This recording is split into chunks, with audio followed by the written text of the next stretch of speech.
All right, y'all. Welcome to All Politics of Local America's number one political hip hop radio talk show. Y'all know if it's Friday, y'all know it is time for All Politics of Local.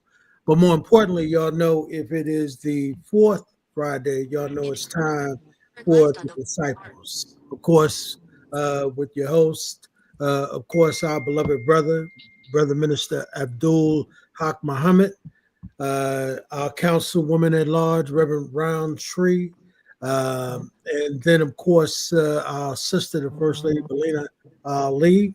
Of course, those are your hosts for the Disciples.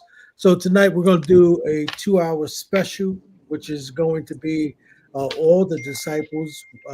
First up, they're going to have some guests that they're going to talk to you about. And then in the second hour, we're going to try to do a celebration of life for two outstanding men of God, of course, Bishop Jackson and Reverend Carter here in the city of Newark. So we're going to go ahead and pass the show off to them, and we'll be working, trying to get their guest on as the night go on. All right, y'all. Give it up to our brother, Minister Abdul-Haqq. Thank you, Brother Ed. We appreciate you tremendously, you as well as your family, for your consistency and your dedication and your hard work there, brother, not just here in the disciples, but, all throughout the community, the tri-state area, so much that you do and trying to, improve the quality of life for our people and humanity. So we definitely thank God for you and your family. Thank God much for you. Also, we thank you, Reverend Roundtree, for being on, and Sister Ali. For all of those who are familiar that this is the fourth week, another week for our Disciples show. We thank everybody in the listening audience for your patience, for your consistency, for tuning in every fourth Friday to be with us. So we thank you all. Once again, my name is Brother Abdul-Haqq Muhammad. I'm the student minister of the Honorable Minister Louise for the Muhammad Mosque of Islam, number 25, which is located here in the city of Newark, New Jersey. So again, we thank each and every one of you, everyone in our listening audiences for tuning in. We appreciate you tremendously. We don't take your time for granted. Again, we thank you all. We pray that Almighty God will forgive us if we forget or make a mistake. But, in these trying and perilous times, we thank God for granting us another opportunity to be on. But that's me. I know you all are familiar with Reverend Roundtree and Sister Ali, but I'll let them, reintroduce themselves to you all. Thank you. Good evening, good evening, good evening, good evening to my beloved minister Abdul-Haqq Muhammad, to my one and only brother Ed Riley. He thought it not robbery to make sure that this conversation took place. We got to figure out what date it started. Minister Abdul-Haqq Muhammad with our beloved Pastor Brian Ali, pastor in the hood. Some years ago, the visionary came on and said, Minister Abdul-Haqq Muhammad, I want to start a show. And I want to thank God for the direction and the wisdom and the spiritual leading of Minister Abdul-Haqq Muhammad to invite myself and, of course, Pastor Ali to join him in the effort of the disciples. My name is Reverend Louise Scott-Rountree, Councilmember-At-Large for the city of Newark. Of course, I'm associate at Good Neighbor Baptist Church, founder of the Newark Interfaith Alliance, and servant to all of the people. Honored to be here with my sister, Lady Balena Ali. I'm going to pass the mic as we move forward on this. All politics are local. America's number one political hip hop political radio station. It's in your hands, Lady Ali. Good evening, good evening, everybody. Good evening. Thanks for having me on again. The last couple of Fridays or the last couple of shows, I've been MIA. One night I couldn't even get on, but I'm glad I'm here tonight. I want to thank everybody for listening and listening to the audience. Thank y'all for having me. I'm a member of the New Psalmist Worship Center Fellowship.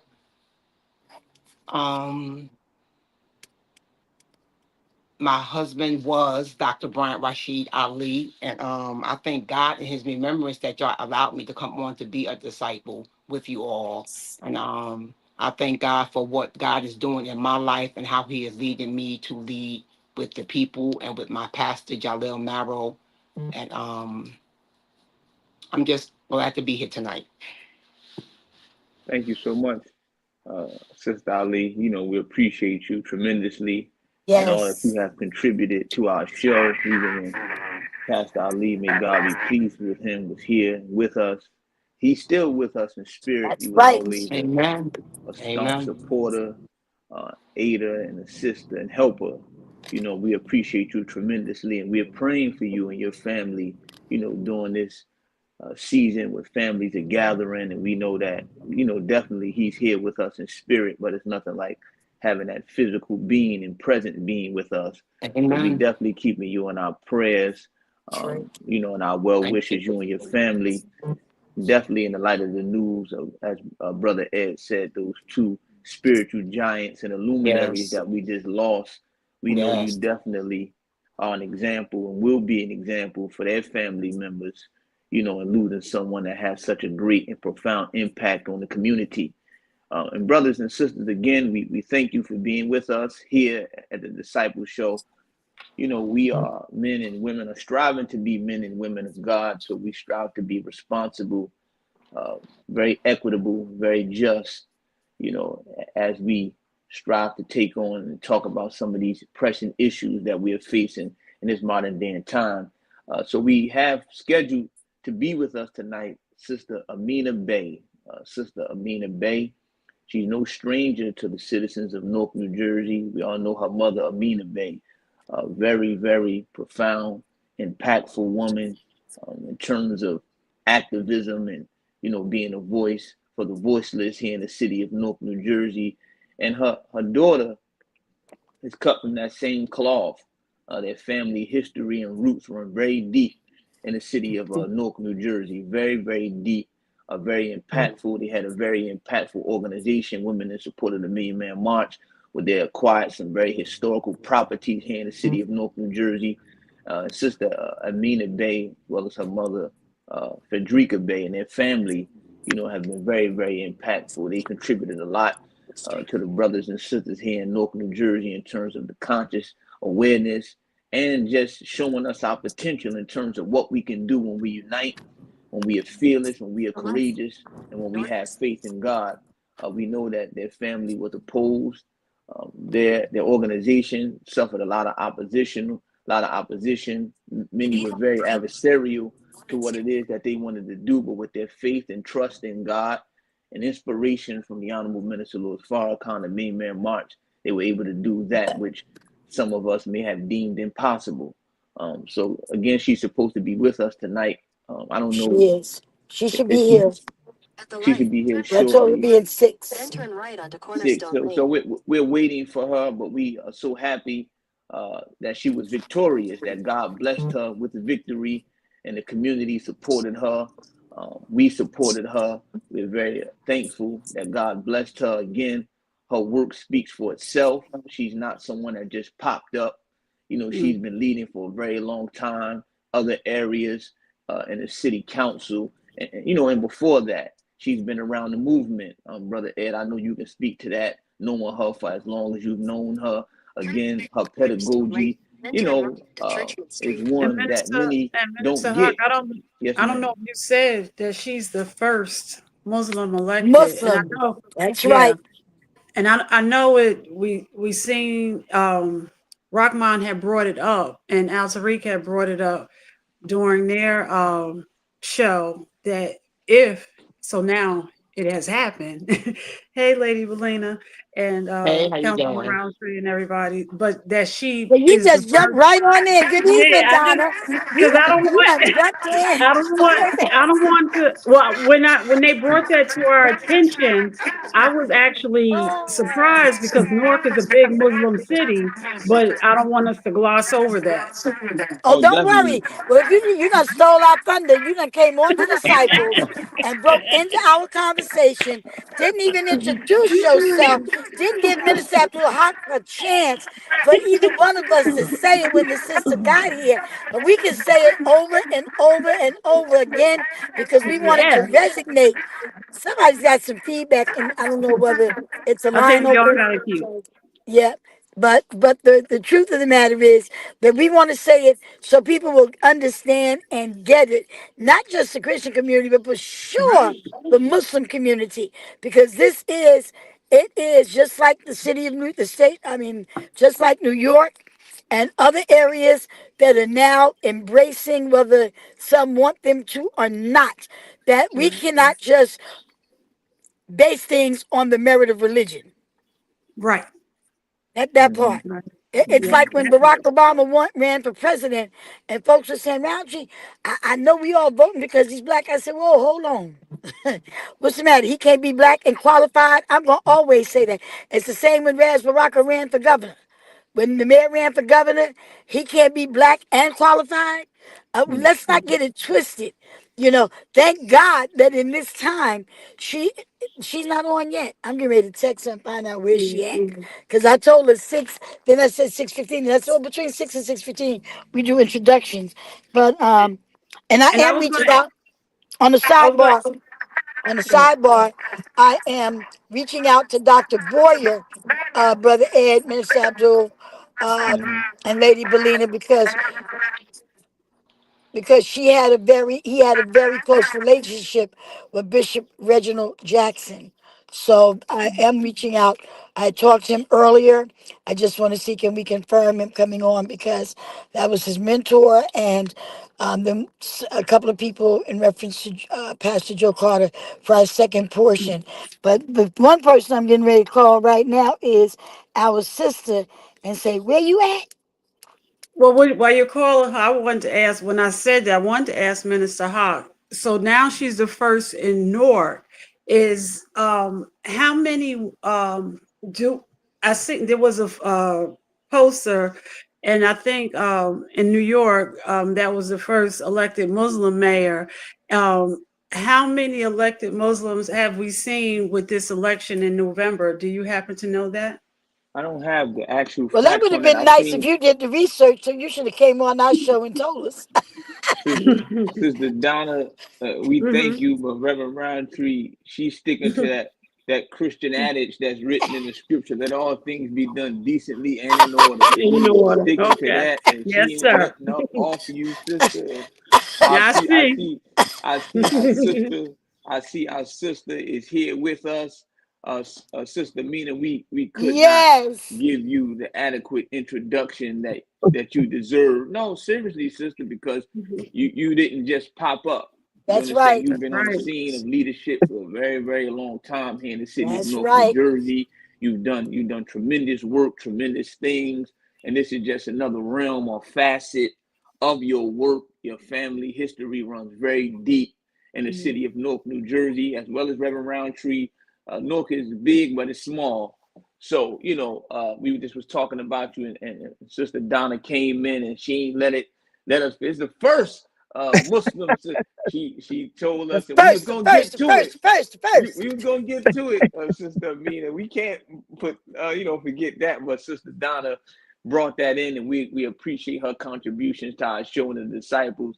So we see you here with us, sister, and we thank you. And I don't want to waste any more time. So, it's yours, dear sister. Anything that you would like to say as an introduction, or Well, thank you. First of all, I apologize. I was apparently backstage at some other studio or show, so so I apologize for that.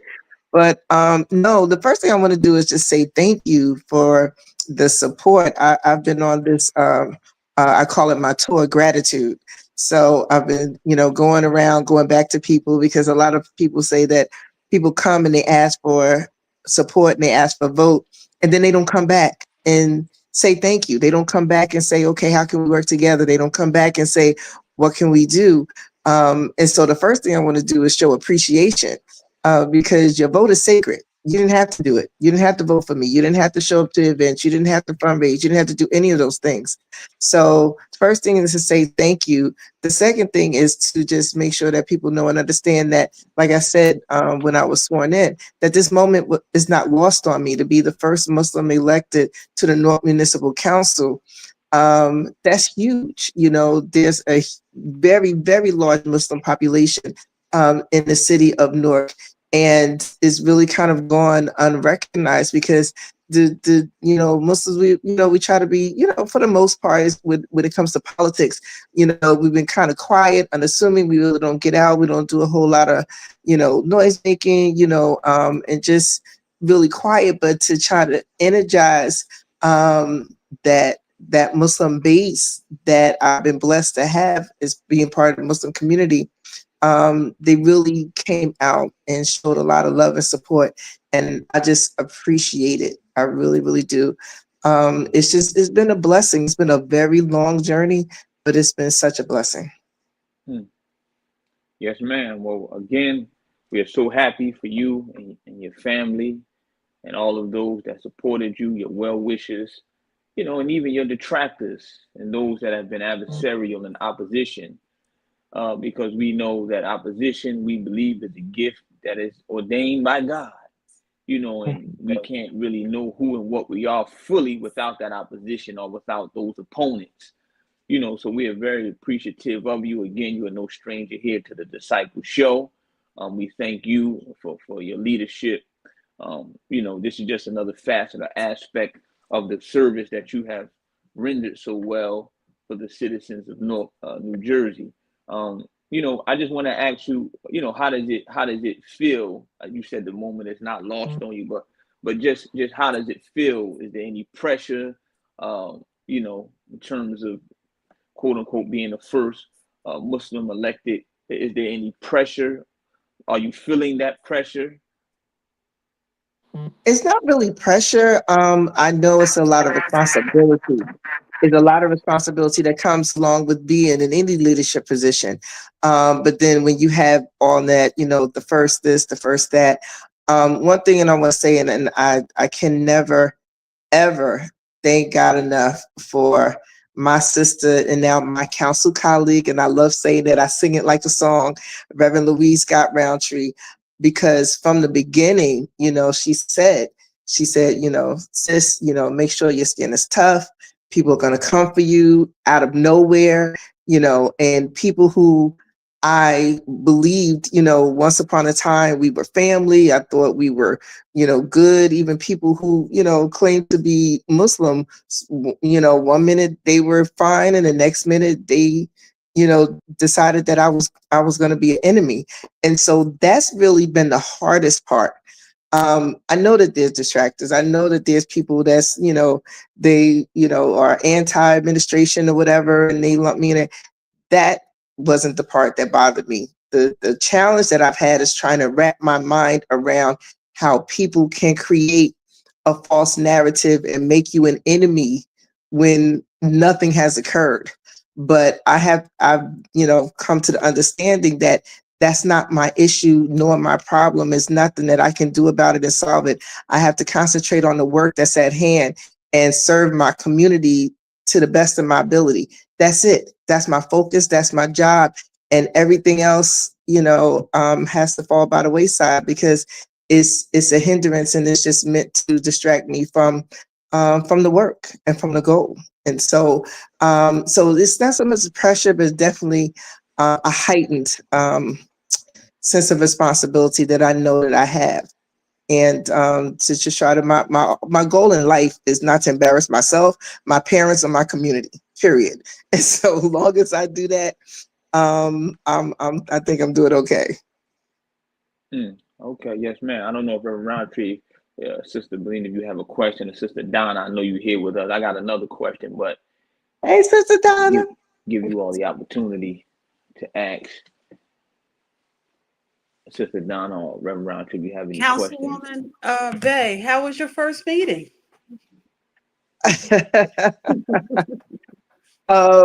My first meeting, where I was called the criminal and told that somebody was gonna file criminal charges against me in my very first meeting. Yeah, that was interesting. That was interesting. Called me a criminal. I don't even so much as have a parking ticket. But again, but the good part of that is that, God saw it too. So everything that is being thrown at me, everything that, I hear, I see, God saw it too. He heard it too.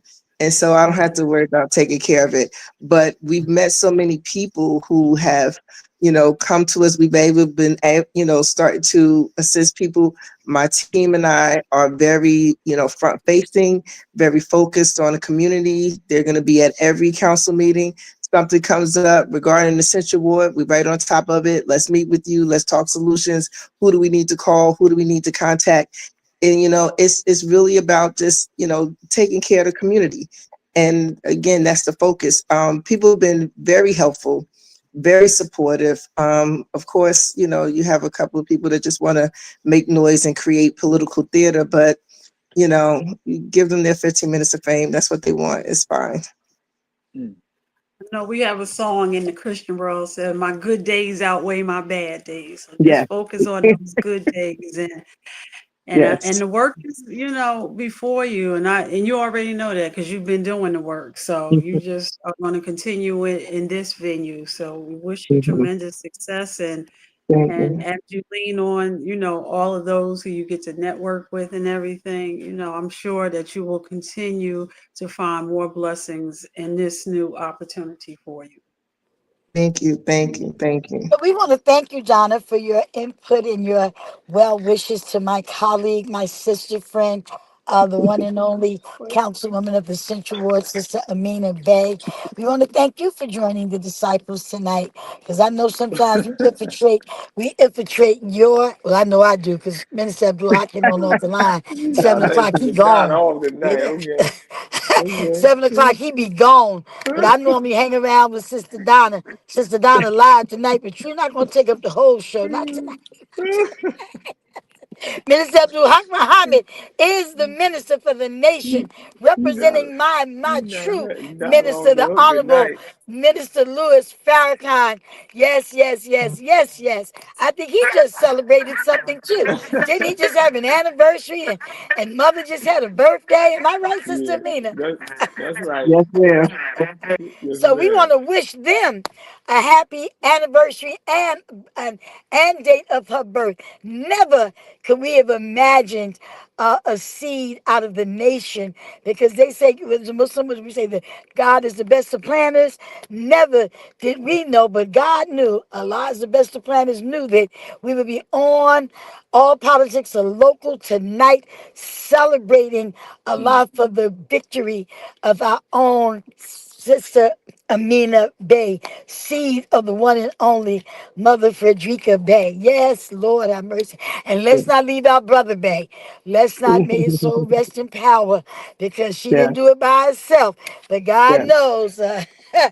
Oh, that was a force to be reckoned with when those two came together. And Sister Frederica did, oh my Lord. Come on, Sister Amina. Now, you know, it's going to be some stuff. And let's not discount the fact that between the two of us, listen, sisters, we know give birth to nations, Sister Yes. Donna. And we know that if we give birth to nations, can you even imagine in your sanctified imagination what's getting ready to happen on this municipal council with the first Muslim sister being, listen, on the dais serving the people, but not just in that chambers? Because I tell people when they say that we are to legislate, yes, we are, but we also have to take care of those individuals outside of the chamber. So the work doesn't just stop there. I won't let nobody tell me I was elected just to make laws and vote on laws and vote on ordinances. That's not all I think our positions represent. We, first of all, we wouldn't be sitting in those seats if we didn't do some work outside of the chamber. That's number one. Folks don't just say, "Oh, I like you, so you should be sitting there," because the truth of the matter is there's some that are not very fond of us, and that's okay as well. We are so good with that. I mm, tell mm, her, I tell Sister Amina, and I tell everybody, the best thing you could do is know who you are. And Yes. this is the real truth. When you know who you are, things don't phase you professionally or politically on the other Hmm. side of what people think or feel. mm. You know why? Because if they got a problem, that's their problem. If you can help them solve it, fine. But when you are a winner, you have nothing to worry about. But There's you know no what the thing is? yeah. The thing is, Reverend Rountree, your Mhm. councilwoman, is just what you're saying.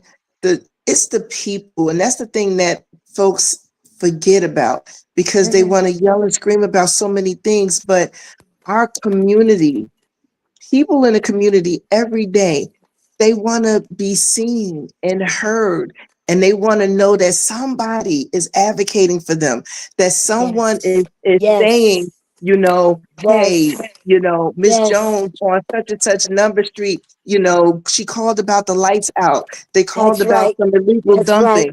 They want to know, you know, what's going on regarding rents and how they can get food because someone got laid off and where are the jobs, and that's what they want and that's what they need and that's what they deserve. It's about quality of life. The thing is that we all want the same things. Everybody wants to live a decent quality of life, be able to make money, you know, live decently, and be able to enjoy their community with their family and not feel threatened and not feel, you know, put upon or burdened or ignored and overlooked. And that's all anybody wants: a good education for their children, stability and safety for their seniors. That's it. And Mm, so as elected officials, we have a responsibility to help provide that, or at least put them in touch to where it can be, you know, made a reality. That's it. That's mm, part of what we're supposed to do. And that, I think the touches that we have with the community, those personal touches, that face to face, that interaction, that is some of the most important work that you can do. And guess what? It goes beyond that because we are not magicians. We Mhm. can't mm, we can't create magic. Mm-mm. There's some issues that we might not even be able to get an answer for. But or watch this. Um an acceptable answer. But you know what people accept? The fact that they watched you or know that you went every route to get them Mhm. the Yeah, assistance they needed, that's even it. if you ran into a brick wall. If they Yeah. know that, it's a difference than them Mhm. hearing you say, "Give me a minute, I'm gonna call somebody," and then they don't hear from you for a month or Right. two. Those type of issues, they call me the conference call. Everybody can't do that. After 20 years, I make a conference call in a minute. You know, but it's important. It's imperative for people to feel. What's that saying? Um, People don't care about how much you know until they know how much you care. mhm, Mhm. You can have every alphabet behind your name. You can have the whole alphabet behind your name, but it doesn't matter if what's inside your heart when you call yourself a public. There are people with no degrees that are servants at heart that people, Yes. and that's from the pulpit to the pew, from the masjid to Mecca to wherever. It is something that people need to feel that you care. And those that come for folk that say they don't care don't really know the definition of what care is. So when mm, you come in, you want to attack somebody and say you're not doing nothing for the people. Well, maybe you're so focused on what needs to be done for them, you don't see what is being done because you ain't doing nothing. I'm just saying.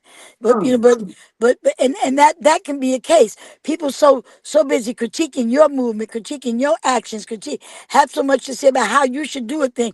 Well, if that's the way it should be done, baby, you got the book. Play it and go ahead and mm, do it. So that that'd be one less person in the 400,000 residents we have that we have to worry about. Sometimes folks come for folk, Amina, and it's okay.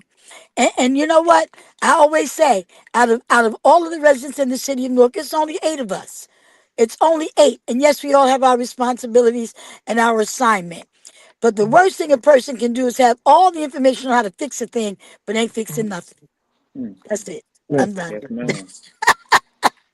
Thank you so much, Reverend Roundtree. I love you guys. We love you also. So, Sister Love Amina, you what has too. been, what has been, I mean, up to this point, what has been the most challenging aspect of, this transition that you are now making? We know you've been in, in terms of public service and community work for a very long time. You watched your mother do it, your family do it, but what has been the most challenging in terms of this transition? The most challenging, I think, is really trying to So I'm still the executive director of Newark Emergency Services for Families. And I have, people sometimes conflate and confuse the two roles that I have. So they come to me with issues they come to me as a council person. I mean, it's been less than a week. Come to me as a council person, but talking about the things that will go through Newark Emergency Services and vice versa. People will show up at my Newark Emergency office and coming to me with things that should be coming to for the council. So trying to, make sure that I'm able to, navigate those two things. And so, getting, having my staff really being able to help me to do that, that's been a good thing. But because I've already been out in the community so much through Newark Emergency Services, through working with Newark Works Development Board, people are used to seeing me. They're used to knowing that I'm in the service capacity. So people just kind of come up, I'm in the line at the supermarket and somebody's coming up to me, so I'm in the shop, right? Anywhere I go, people now are coming up to me more and more with things. So just getting used to that. But the blessing again is being able to actually provide some assistance. When you're able to help people and help mitigate some issues, that is, some of the best feelings in the world, because you've helped people in real time.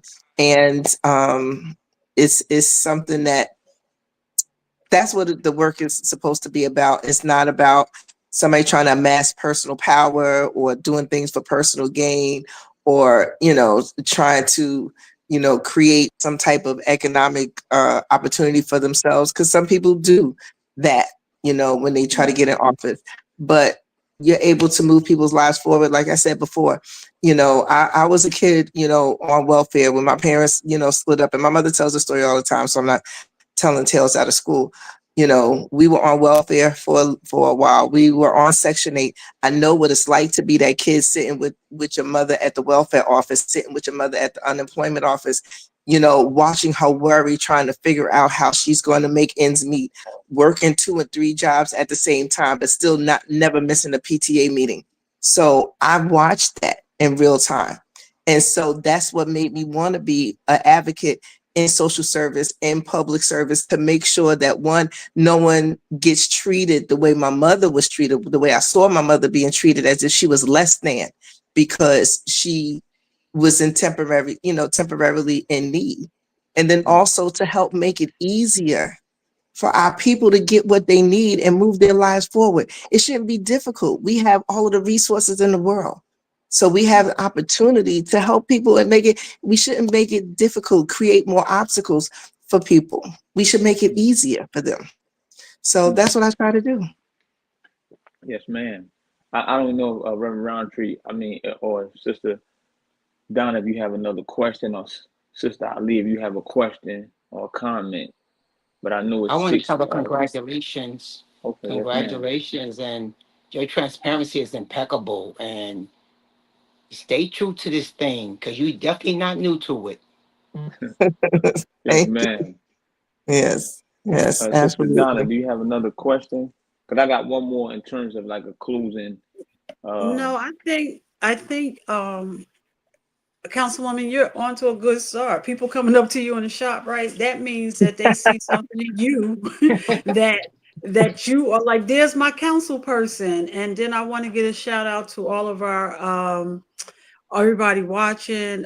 Linda Lloyd gave you a shout out and said congratulations. Reverend Marquise, he gave you a shout out as well. So I know you're talking, but that's coming across the screen as well. But it seems like, listen, people see you, and as you said, being in this position and having first seat when your mom was going through it, what it is for people to be in need. So so that connection is real. So when people come up to you, they realize that, because it's a very humbling experience, that they're coming to you because they see that there's a person that I believe that can, if nothing else, can listen to me. And that means a lot. Yeah. Thank you so much, Sister Donna.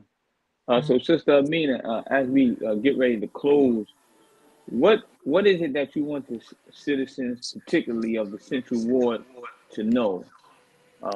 In terms of, I know we got expectations, and sometimes, based on the severity of the need, the expectations maybe can be sometimes a little unrealistic, and that can create disappointment, in people because they see we got new leadership, but they may not necessarily know the ins and out in terms of how things work, and so what are some of the things that you want, the citizens, particularly of the Central Ward, to know in terms of, what it's going to take, or just some pertinent things you want them to know as it relates to you now being a Central Ward Councilwoman? Well, one of the first things is that we're going to be holding a lot of different community meetings, and they're going to cover a lot of different things. One, of course, is the role and responsibilities of council people, because I think information gets a little lost and confused, and people, like Reverend Rountree was saying, sometimes people do expect you to be miracle workers. I've had somebody call me and ask me if I could get their supervisor fired. I just we can't do those things. But to know and understand that I'm clear that the Central Ward is made up of so many different people from different walks of life. We are all not the same.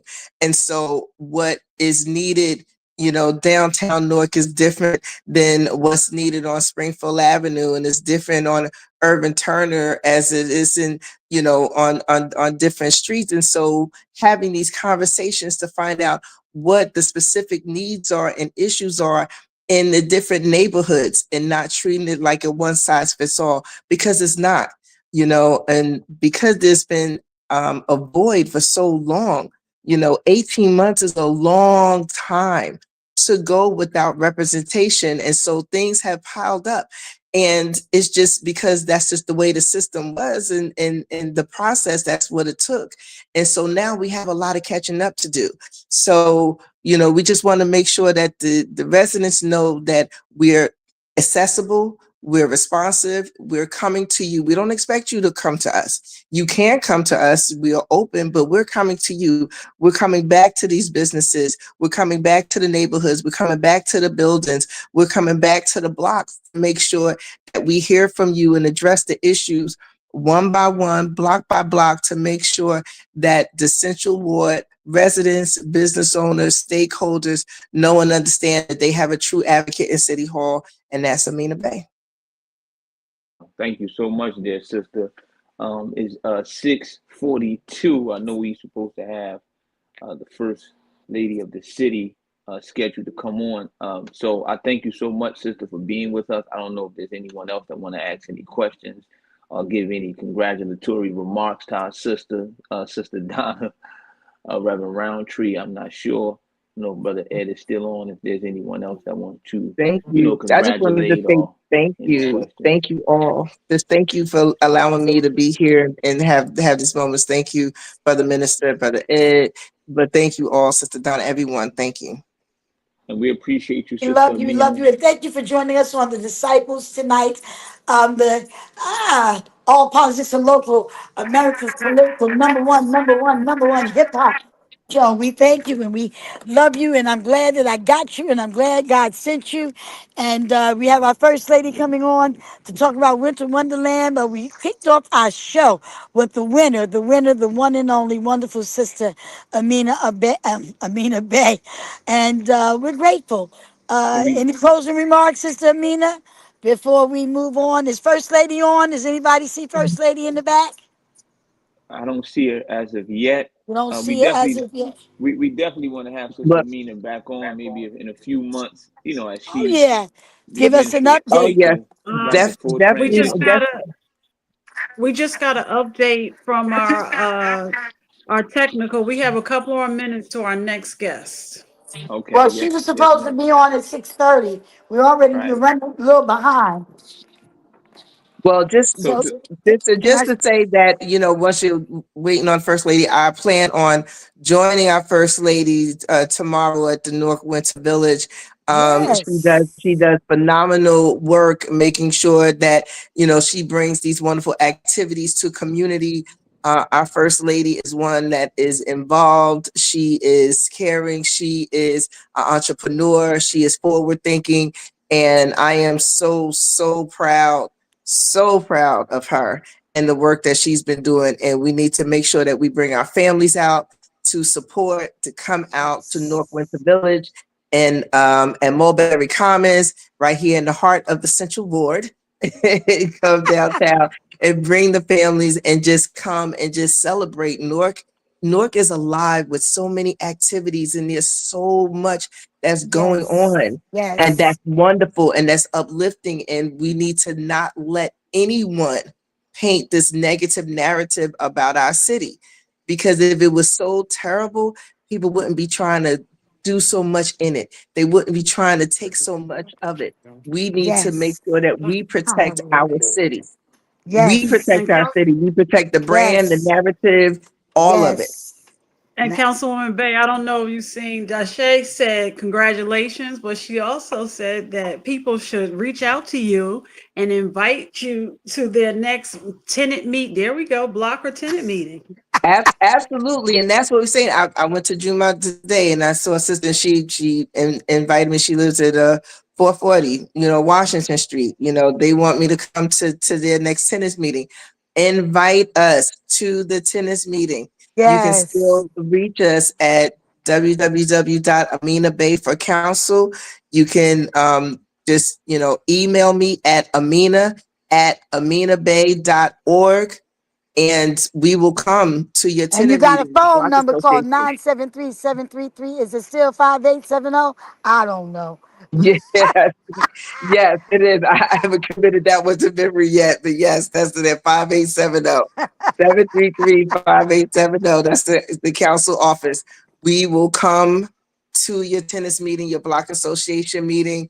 We want to be there and listen to you. So please, reach out.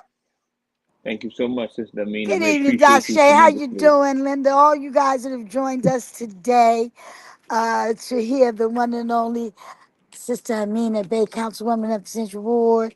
Oh, I'm excited because I was the first one to have her on. We were the first ones, Minister Abdul, because I know they're going to be grabbing and grabbing. I say, but listen, just like she the first Muslim, we was the first to have her on the show. Come on, before CBS, NBC, CNN, and all the rest of them. We were the first. That's right. That's right. So thank you so much, Sister Amina. I think I Thank seen you. First Lady Linda just All signed right. on. Thank you so much, Sister Amina. We Thank appreciate you you so much. And tremendously. peace and love to my first lady. We love Yes, you. ma'am. We So I love you see too. Sister. Oh, there go our sister. Sister There Linda she is go on. with her Hey, gorgeous, Councilwoman. beautiful Good self. evening, First You know, Lady. wait, hold on. That's Now you right. know you got to say good evening, council women. Okay. Oh, right. Right. Excellent. But Excellent. I knew So who you meant. I know you was excited about Sister Amina Bay being the councilwoman in the ward that you're doing this phenomenal Winter Wonderland. Before you talk about Winter Wonderland, I want to congratulate you on Forbes, baby. I told Congresswoman LaMonica, I said, look, they talking about Trenton. That looked like on her way to Washington to me. But come on, y'all can go ahead and talk about our First Lady, Minister Abdul-Muhammad. I just call your whole name, Minister Abdul-Haqq it's okay. Muhammad, It's okay, and sister. Lady Balena Ali. We've got the one and only wife of Mayor J. Baraka, Linda J. Baraka, and I'm turning it over to Minister Abdul-Haqq to add his little spin on her introduction as well. And but we got to congratulate her on that Forbes feast. If you didn't see it, go back and see it. Not only does she look fabulous, because she's not just beautiful, she is brilliant. And that will lead into whatever she wants to discuss tonight. But it's in your hands, Minister Abdul-Haqq Muhammad. Well, I thank you again, Reverend Roundtree. That was an excellent introduction. We congratulated her, but we want to congratulate Forbes, that they had the honor and the privilege to be able to interview our sister. That's Those of us right. who in the city of Newark, we're no stranger to her. My leader said, not behind every good man is a good woman, but beside every good man is a good woman. And sometimes in our case, in front. But we really appreciate our sister for her hard work, her dedication. Definitely, she has been very impactful in terms of helping out in the city of Newark, doing so many things here to help our beloved mayor, Baraka, and all that he's been doing. So we appreciate you tremendously, sister, and thank you for being with us. We know that we had you scheduled for a little before, but it's yours, dear sister, for anything that you desire to say at this particular time in terms of the Winter Wonderland and it happening tomorrow. Yeah, thank you guys for having me on. I feel like this is our annual conversation, right? Newark Winter Village, the opening day starts tomorrow at 4 p.m. It's free and open to the public. Please come down for the tree lighting at Mulberry Commons Park on Mulberry Street, directly across from Prudential Arena. There's going to be vendors, food trucks, ice skating, ice bumper cars, a lot of different things happening. This is going to be our 6th year of bringing Newark Winter Village to Mulberry Commons Park. And I'm just really excited about the growth that we're seeing, the support that we're getting. We have a holiday market featuring vendors that was sponsored by Invest Newark. I'm really happy that they decided to sign on and be a partner in that. Prudential Arena, New Jersey Devils has sponsored Santa's Workshop, which is sort of like a hospitality lodge for people to come in and get out of the cold. We'll be doing a lot of workshops and different activities with kids inside the Santa's Workshop. So I'm really excited about Winter Village this year. Tomorrow, again, is our opening day. It's from 4 to 8 p.m. at Mulberry Commons Park. And the Newark Winter Village will run through January 4th.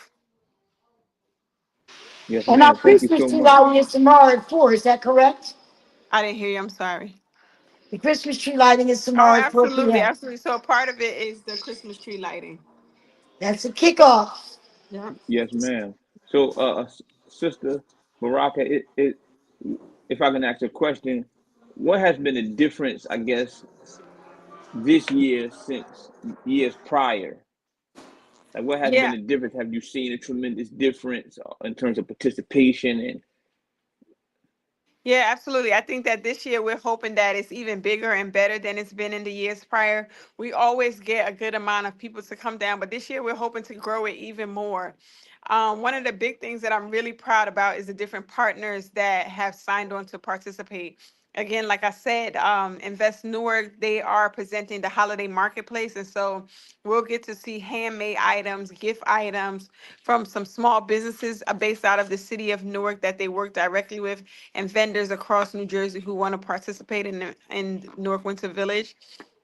New Jersey Devils has signed on in a really, really big way to present the Santa's Workshop, which again is the hospitality lodge at Newark Winter Village. Newark City Parks is hosting the Fireside Lounge that we're going to have at the Winter Village, and then Newark Alliance Downtown Newark, they're doing downtown Newark for the holidays, which will feature all of the different activities that's lending itself to make Newark a holiday destination. So I'm really excited that all of the partners in our city are on board to making Newark this holiday destination, right? You don't have to take the train. You don't have to sit in traffic to go to New York City or neighboring towns. Everything That's that we need right. is right here in Newark, New Jersey. Forget Rockefeller Center, baby. Come across from Presidential Arena and get it all, a whole lot more than you get than just looking at a tree. If you want to really see, you ain't got to just look at no tree. Just come on and be what Newark needs you to be. That's all. that's right, that's right. Any questions, Sister Donna, or Reverend Roundtree for Sister Baraka in terms of the Winter Village, or you I want to talk lost the about the sound. Forbes? I can't hear you guys. The Forbes, they had the privilege of interviewing, our sister. We Can you hear congratulating me? her. We can hear you, dear Yeah, sister. she can't hear us. Come back on. Can you hear us? Yeah, Maybe, come back, go back and come back.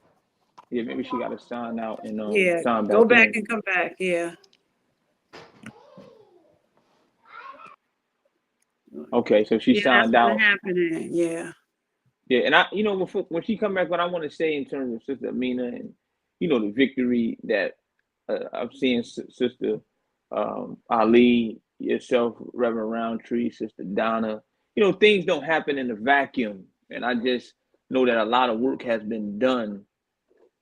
Okay, our sister's back on. We'll say that for another time. But yeah, so any questions, Sister Donna, Sister Reverend Roundtree, in terms of our sister?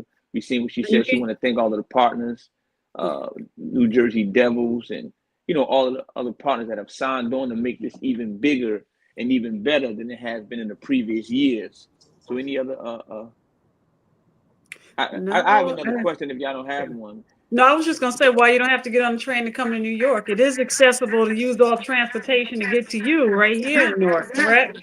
Right, Right, right. absolutely. We're right downtown Newark, so Right. A all lot modes of of transportation to get downtown, the train, the bus, drive, Uber, all of that.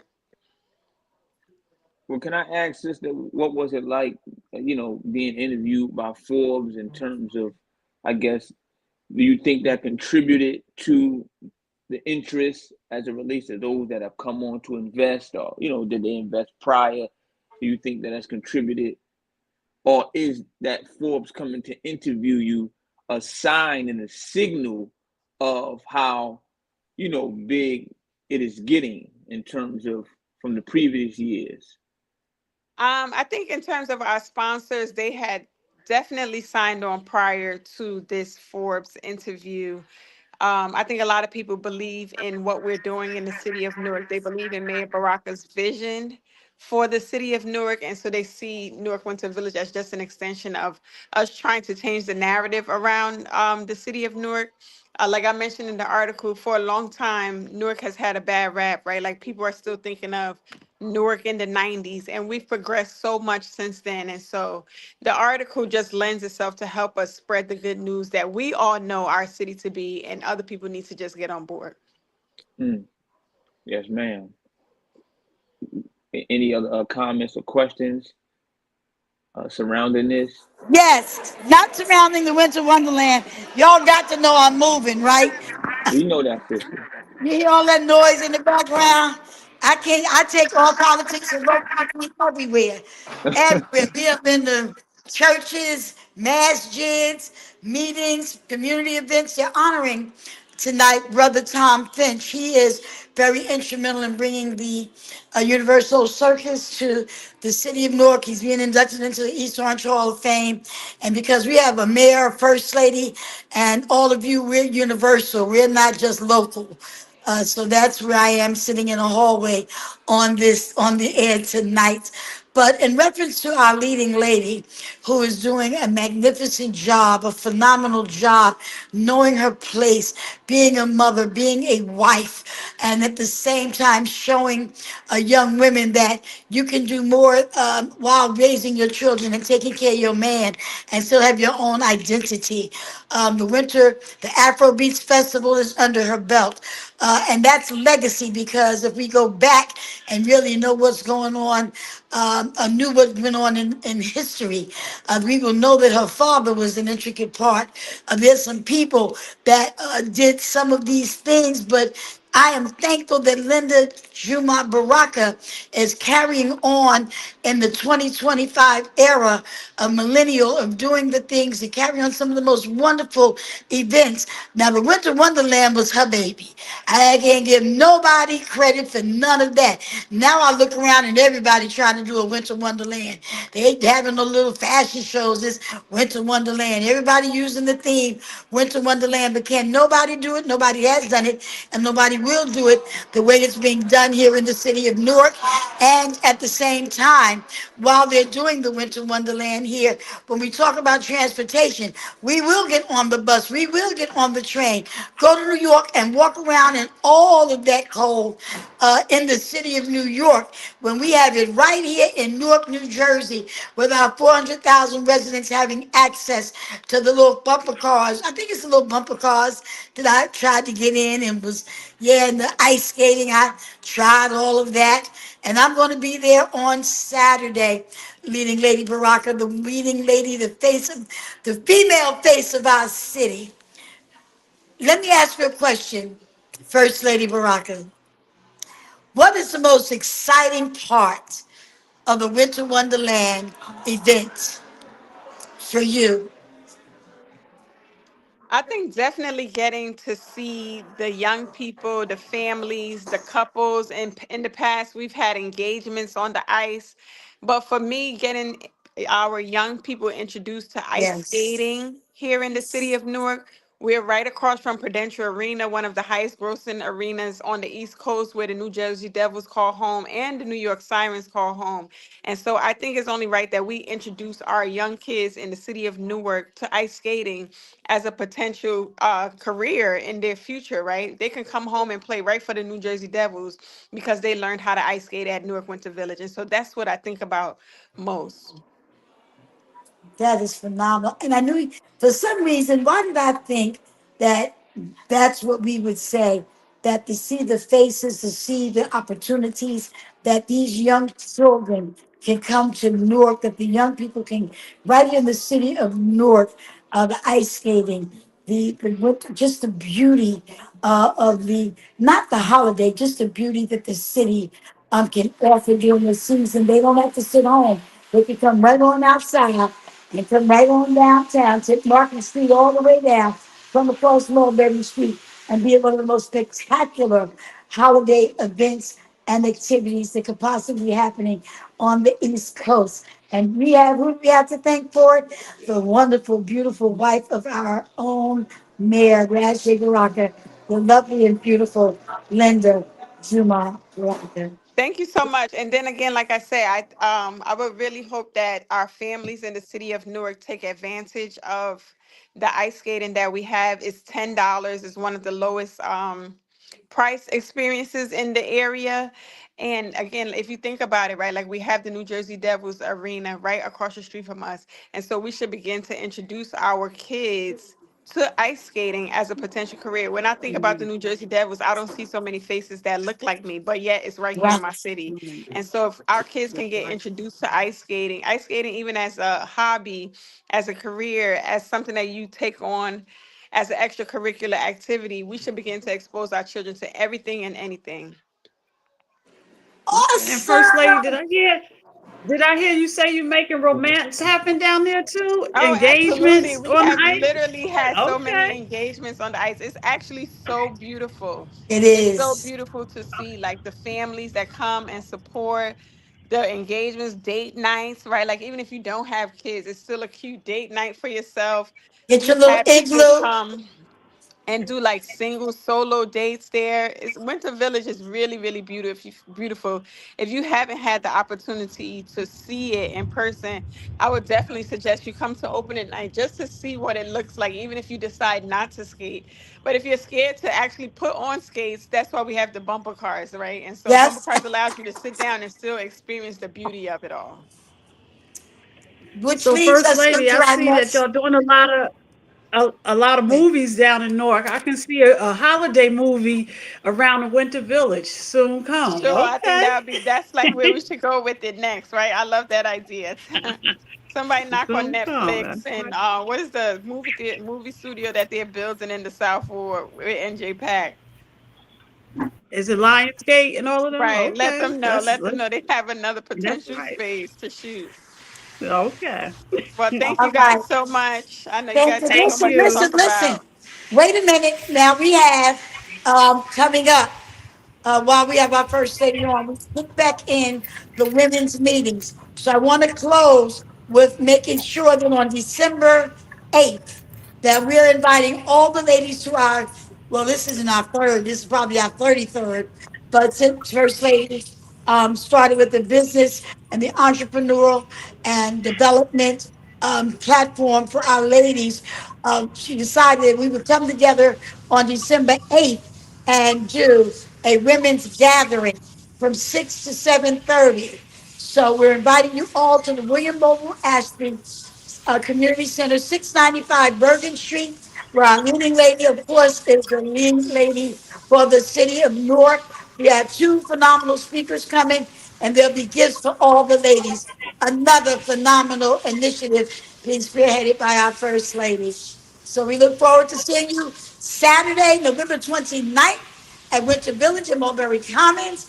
And every day, somebody from some family should be spreading the word to come on down to Mulberry Commons and join us for a fun filled. When you say there's anything to do in Newark, plenty to do in Newark. First Lady Baraka, Winter Wonderland, and all our partners, we thank you for joining us. Thank you so much. Everybody have a good evening. I hope you You guys as had a good well. Thanksgiving Happy yourself. holidays. All right.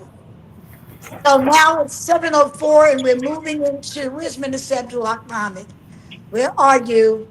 We're moving into our second hour, Lady Ali, where we were asked to do a tribute. And we know that two giants in ministry have been called from labor to reward.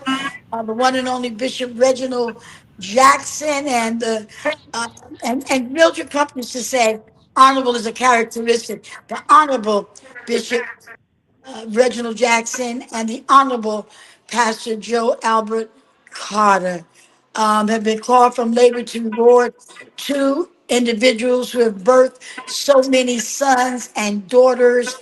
Um, New Hope Baptist Church, St. Matthew, Africa, Georgia. We can just worldwide, universal. We have been blessed. The world was blessed by the birth of these two young men and what they poured into others. There's so many sons and daughters that have been birthed. Somebody, everybody's got a mute because I'm hearing feedback and I'm not sure where it's coming from, but I definitely know it's not coming from my phone. So those, thank you. So those who are on tonight, um, we're going to, and those who have tuned in, there's no way, when Ed Riley said to donate, not donate, dedicate this last hour, we're doing a 2 hour special on the disciples to talk about, and I thought it not robbery to call some people that had a relationship. Reached out to them I just reached out to them recently because at first I thought it was just a request for me to come on the show and talk about their ministry. But after speaking to Brother Ed, it's appropriate to me to bring people on, not to talk about, but to talk that knew him, walk with them, and had a relationship with them. I reached out to Dr. Johnny Green, the pastor of the Mount Nebo Church. I reached out to Reverend Vincent Rouse, Reverend Thursell Williams. There's some people that had relationship. Some folk knew these folk. Some folk really walked with these folk. Some folk just knew of them and heard about them. But the truth is, if you really, really, really want to hear about somebody, the real thing is to hear from someone that walked. It's a very sensitive time, a very shocking time for some a moment for some of those who walked with Pastor Joe Carter. It was a shock to some of those who walked with Bishop Reginald Jackson. Um, do we have anybody in the waiting room? Councilwoman Roundtree. Yes. Councilwoman. While we're talking, I also I want just to want to know add if that anybody's in the waiting room. Is that Dr. Johnny Green? Yes, it is. Thank you. Who's the other guest? I can't see. Is that Pastor Rouse? I can't even see. And I got on glasses. That's because the light is so dark, wherever that other person is. Sorry, Donna, what was your question? Okay, I don't know what happened to Donna. Lady Ali, you still there? Yes. Fantastic. Okay, so I invited Dr. Johnny Green and a few other ministers, as I was saying earlier, that walked with, talked with. You know how many people said they was friends of Dr. Ali, but the truth of the matter is, you really knew who the friends were, Balena. You knew Come that when on he now. Say it. transitioned, Come when he on. transitioned, everybody came out the Say woodwork talking about how they was say it. his friend. But when he was going through, Say it. it was only a few of us that were there at the hospital every time he went in, because Come he went on. in a whole lot Come more on. than one time. Some folks would see you Yes. at the hospital praying, but never picked up the phone to Yes. say, you need a glass of water. So we know how these times work. We know, but Come my on. thing is, if somebody gonna come on here, it's gonna be somebody that really knew him, really talked to him, really walked with Thank him. you. And that's Thank why you. I reached out to Dr. Johnny Green and a few others. Dr. Green, I don't Yes, even ma'am. want Councilwoman, to pass. Councilwoman, Yeah, I was Councilwoman asking. Roundtree, just before. just before Dr. Green speaks, I just wanted to let you know that Councilman Bill Holt also passed from East Orange. Oh That's what I was trying to say. Lord. Yeah, so Oh, go ahead. That's what I wanted to let you know. oh. Okay. So we send condolences to Councilman's family. Oh my gosh. I think the mayor of Orange, I know he was an African American, 92-year-old. Did I read something about a Carmine somebody? I think earlier today.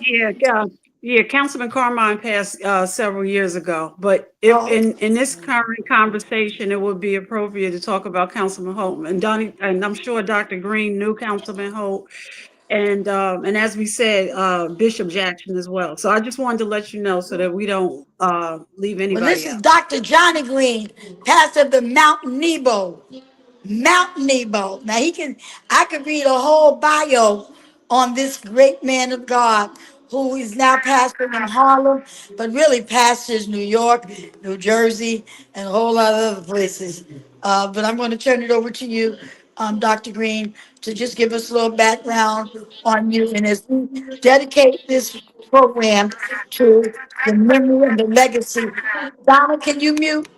The legacy and the memory of Bishop Reginald Jackson and the one and only Pastor Joe Carter. Thank you, Councilwoman Roundtree, for having me on your show. I appreciate you. I've already appreciated you privately in my period of prayer, but I want to publicly appreciate you for all you do for me and our friendship down through the years. I am the senior pastor of Mount Nebo Baptist Church for the last 19 and a half years. But prior to going to Mount Nebo, I pastored New Zion Baptist Church in Elizabeth, New Jersey for 16 and a half years. It was during that time that I got to know Bishop Reginald Jackson through our activism work. As you know, I'm one of the national board members with the National Action Network. But prior to going to New York, I did a lot of activist work here in New Jersey, and always Bishop Reginald Jackson, who pastored in Orange, New Jersey, was always one that we looked to as our leader. He was a great preacher. He was a great humanitarian. He was a great activist, and he was just a inherently good person, a good brother, and I enjoyed working with him. And so it goes without saying that when word came that he had transitioned and gone upstairs, our hearts were stricken with grief. But on a different level, with Reverend Joe A. Carter, uh, I've known Joe A. Carter since he was 11 years old. I first met Pastor Carter as an 11-year-old. He would come to the Bishop College campus in Dallas. His brother, Ron Carter, was a very dear friend of mine. And we spent a lot of time hanging out in Ron's dorm. We spent a lot of time in the library together. And during the summer times, Joe would come to the campus, and he was a little old bitty thing, and he's always had preaching in him. And we would have him in the dorm rooms, and we would stand him up on boxes and crates and just let him go crazy preaching. And even as a little boy, even before he had officially preached, Joe would always be found around the house preaching till he broke out in mass sweats, etc. Fast forward, I'm pastoring in New Jersey at New Zion. I went there as a 26-year-old. I was a first-year student at Princeton, and shortly thereafter, uh, Dr. Roundtree, Reverend C.E. Thomas, the late Dr. C.E. Thomas, invited Pastor Carter to come on as his preaching assistant at the New Hope Church. Well, the first call Joe made when he got to town was me because of the relationship that I had with his brother who predeceased him. Ron and I, as I said, were very close. When Ron died, I went all the way with Joe to Oklahoma to bury Ron. And prior to that, Ron always depended on me to look after Joe. Joe saw me as his big brother, and that was until he died. We talked at least one or two times. You know, Joe had a strange calling habit. He'd call you late at night, and if you missed his call and called him right back, he didn't answer, and it may have been a day or two before he called you back. But we had so much to talk about, especially after I became chairman of the late night division of our National Baptist Convention USA Incorporated, which Joe became known as a young preacher, the Reverend Dr. Jasper Williams of the Salem Church in Atlanta, Georgia, in June of 1994, presented Joe Carter at the National Baptist Congress Christian Education in Richmond, Virginia on Monday night. There were three preachers slated that week. It was Reverend Joe A. Carter Monday night, Reverend Ralph Douglas West from Houston Church Without Walls on Tuesday night, and the chairman of late night, Dr. Jasper Williams. And I want you to know that Joe introduced himself to the nation in grand fashion. And from that night, and the reason I remember the day so well is because I came home from Richmond on Friday, and on Monday morning, my mother passed away. My beloved mother passed away at 57 years that Monday following the Congress. And one of the first persons that was at my house was my little brother, Joe Carter. And Joe and I have been together. We've been together through thick and thin. We've cried together. We prayed together. We've preached together across this country. One revival in particular, we used to preach the tent revival in Chicago, Illinois, at the Logos Baptist Assembly, where Reverend Dr. Don Parson is the senior pastor. And anybody who knows anything about the history of the tent revival at Logos know that's one of the biggest tent revivals in the country. And for several years, Dr. Parson would invite me and Joe. He would change out other preachers, but he would keep me and Joe slated. And so we would preach back to back in Chicago and in other places, Oklahoma City, simultaneous revivals in Columbus, Ohio, and you name it. You name the city. Joe and I have been there, either together preaching, and we just, even outside the pulpit, we were together, And Joe liked to entertain in his house. He loved to entertain. I had a harder time getting him to come to my house, but he always thought I should go to his house. And he took pride and joy in me coming to his house. And he loved my wife, Jackie, to the moon and back. And we were so happy when he met and married Monica. And the last time he preached for me was for my anniversary banquet that was held at one of the big country clubs out in New Rochelle. And I posted pictures of that the other day. So let me just say that it's really difficult. I've been crying, I'm not going to lie. And I'm doing everything in my power to fight back the tears because people who know us know how close we were. And so right now, I'm literally, because I just lost another friend that was friend of both me and Pastor Carter, Bishop Kenneth Spears in Texas, who I met when we were 18-year-old freshmen in college. And so I was in Mississippi preaching for Dr. Kenneth Maurice Davis when my oldest son called me to tell me about Bishop Spears. And as I'm just barely balancing myself, trying to, pull myself out this funk, then I get the call that Joe answered the call and moved upstairs. And it was really rough on me, Reverend. I'm just gonna tell you the truth. It was really tough. My family went to Virginia for Thanksgiving. I couldn't go. I couldn't find it. I have not left the house since I got the word that Joe called. And my breakthrough came last night when I was on the phone with his two sisters, Mary and KK. Mary, aka Nail, and KK, who love me like they're one of their brothers. Mary shared some things with me, and shared with me the love that I already knew Joe had for me. And, I called her to console her, but she ended up consoling me. And she said something to me last night that just broke the ice of this moment of grief. She said, "You know what, Johnny?" She said, "Joe is looking down from heaven and he's laughing at us now." He said, "Look at how I got y'all. I got y'all this. I really got y'all this time." And she said, "I know he's laughing and cracking up at you and me and KK and Kim. Let me tell y'all something. Kim Wilson is the best. Next to my administrator, because I can't put anybody past Tish. But Lord Jesus, she Kim sure Wilson, is. I have never seen an administrator like Kim. That wasn't just Joe's administrator.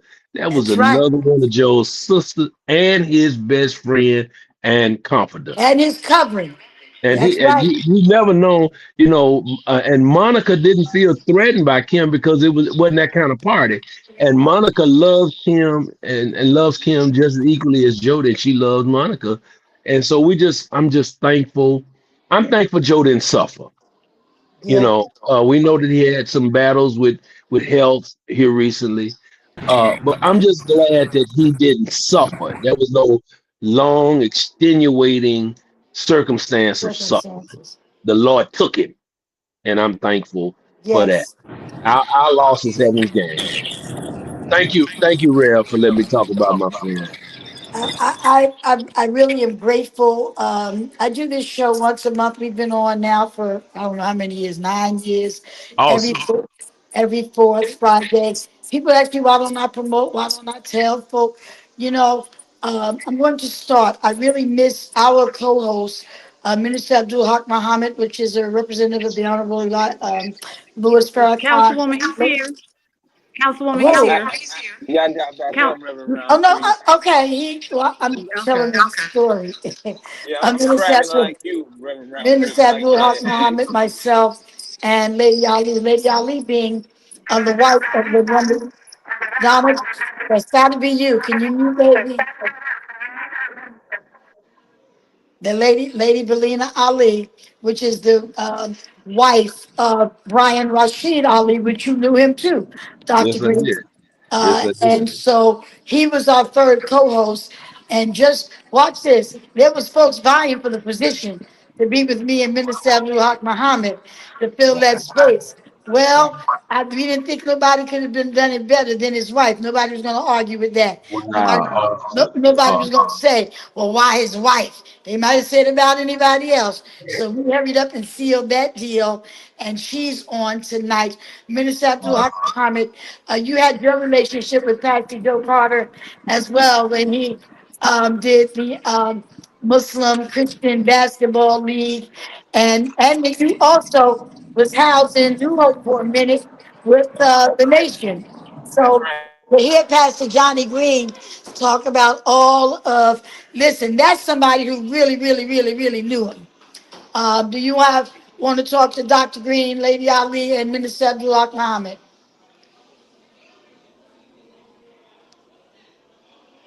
Did I lose him again? I'm here, Reverend Roundtree. I apologize. I'm going All mute, right. but I'm traveling as you typically are, uh, doing the work of the Lord, I'm dear sitting in sister. a But hallway. I just want to With send the my actual- condolences to the New Hope family, the parishioners, all of the supporters and well wishers, those that Pastor Carter, impacted and touched and influenced and motivated. Definitely as you shared, Reverend Roundtree, Pastor Carter definitely took Muhammad Mas number 25 in at a time when we, were like Hagar, in the wilderness, traveling to and fro. He took us in and he cared for us. And definitely he was a friend. I consider him, and he mentored me. Gave me great lessons in terms of being in the ministry and his sojourn and his experiences, things to look out for. So I definitely am feeling the loss of our brother.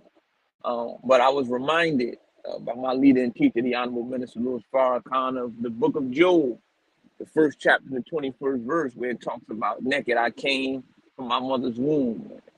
Naked I came, and naked I shall return. The Lord giveth, and the Lord taketh away. We know that.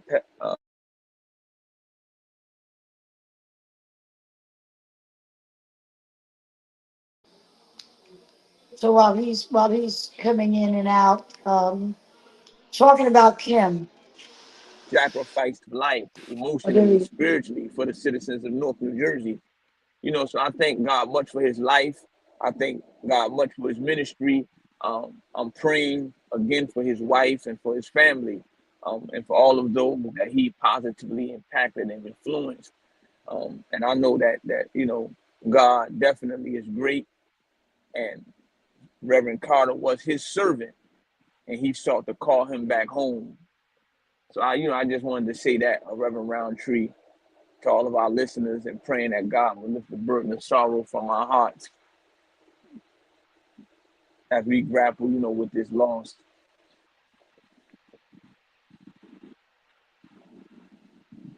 Lady Ali. I just want to say my condolences, Dr. Green. And I've been praying for Joe Carter's wife, because yes, I've been walking in those shoes for almost 2 years now. Come February 20th, 2025. My husband passed away February 20th, 2024. And that's a hard pill to swallow, because to church members, they just feel as though they lost a pastor. But to a wife, like I told my church on Sunday, I lost a best friend. I lost my pastor. I lost my teacher. I lost my lover. I lost my ride or die. So it's a bigger picture. But because I had to carry so much, and I told them, some days I might not say nothing, just ask me how I'm doing. If I don't pick up the phone, just call me back. I'm just going through my thing, because I miss they pastor, who was my husband, differently. So I move differently. But not that I don't love them, but I move differently. So I'm really praying for his church and praying for his wife, and praying for you. I mean, it's good to hear that somebody knew Joe. Because like Reverend Roundtree said, a lot of people said they knew my husband, but there was nowhere to be found. And I want to add something to that, because my relationship with your husband was one at a distance. We knew each other. We had mutual Yes, we we had used to talk about marriage you. we had mad respect for each other. It was a little different from the time Joe got the New Hope to the time that the Lord called him home. We were close. We were brothers. But I considered Ali as a brother. I knew I would keep up with Ali through Reverend Bartley. Reverend Bartley just always talked about Ali, and then I kept up with him through social media, because he was iconic, and he left an indelible imprint and impact on the hearts of the people of Newark. And I'm gonna say something: preachers like Ali and preachers like Joe Carter. I'm just gonna put this out there. They can get mad if they want to, but they are irreplaceable. I'm sorry, but that's just the way it is. They are irreplaceable. They're iconic. And Joe Carter, uh, could be considered, could be, will be considered as one of the youngest legendary preachers in America, because Joe was literally known all over America. And people talk about how I travel every week. I'm going somewhere preaching across the country, and that's all well and good. It's my season, and I thank God for it. But please understand me that Joe Carter was the preeminent preacher, and Joe could have crisscrossed this country every week somewhere if he wanted to go.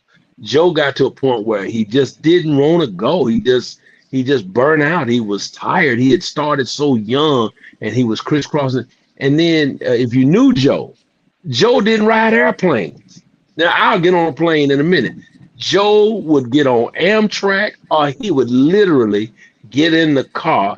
If he had to go to Chicago to see his family, Waukegan, uh, if he had to go to Oklahoma, he would literally get it. Or sometimes Joe would rent a Winnebago, one of those big Winnebago van, and he had 3 or 4 drivers, and they would just, and I'd be like, Joe, if he came, when he did come to the convention, Joe would never fly. He would either ride Amtrak, he would have somebody drive him, or he would get in a Winnebago. People who know him, they know that's how he moved. But let me just say that yes, I do get a lot of invitations, but Joe Carter was the premier preacher. And we had this running thing where when we preached together in Chicago, I would always tell Reverend Parson, do not put me on after Joe, put me on before Joe. And Joe would get mad. He said, every year you got me preaching behind Johnny. Let Johnny preach. I said, no, sir, I'm the oldest. I have seniority and rank on you. I'm going first. But that's just the kind of relationship I had with Joe Carter and with Reverend Ali. Reverend Ali was a great guy, and I love him and I miss him. And God knows I'm gonna miss Joe Carter. But I want to say one other thing that Lady Ali said. You know, when churches die, I mean when pastors die, the church loses a pastor and a spiritual leader. But did you hear all of the different things that Lady Ali said she lost when Pastor Ali? And I bring that up because Pastor Keith Owens, who's another dear friend of mine, and Pastor Joe Carter, Keith knew Joe from the time he came. He passed away. He passed the Salem Baptist Church in Jersey City. 3 years, this time of the year, leading up to the right between Thanksgiving and Christmas, Keith passed away. Keith lived in Scotch Plain. Keith's family, his wife, who was assistant attorney general in New Jersey, and his daughter, who is a prosecutor, assistant prosecutor in Jersey, in Jersey City, and his son Miles, who works for the Garden, Madison Square Garden. They joined my church because we were friends. We were not just colleagues in ministry. We did everything together. 4th of July, Juneteenth, Christmas thing. They were either at our house or we were at their house. They were either in the summertime, every weekend we were either on their deck or they were on our deck.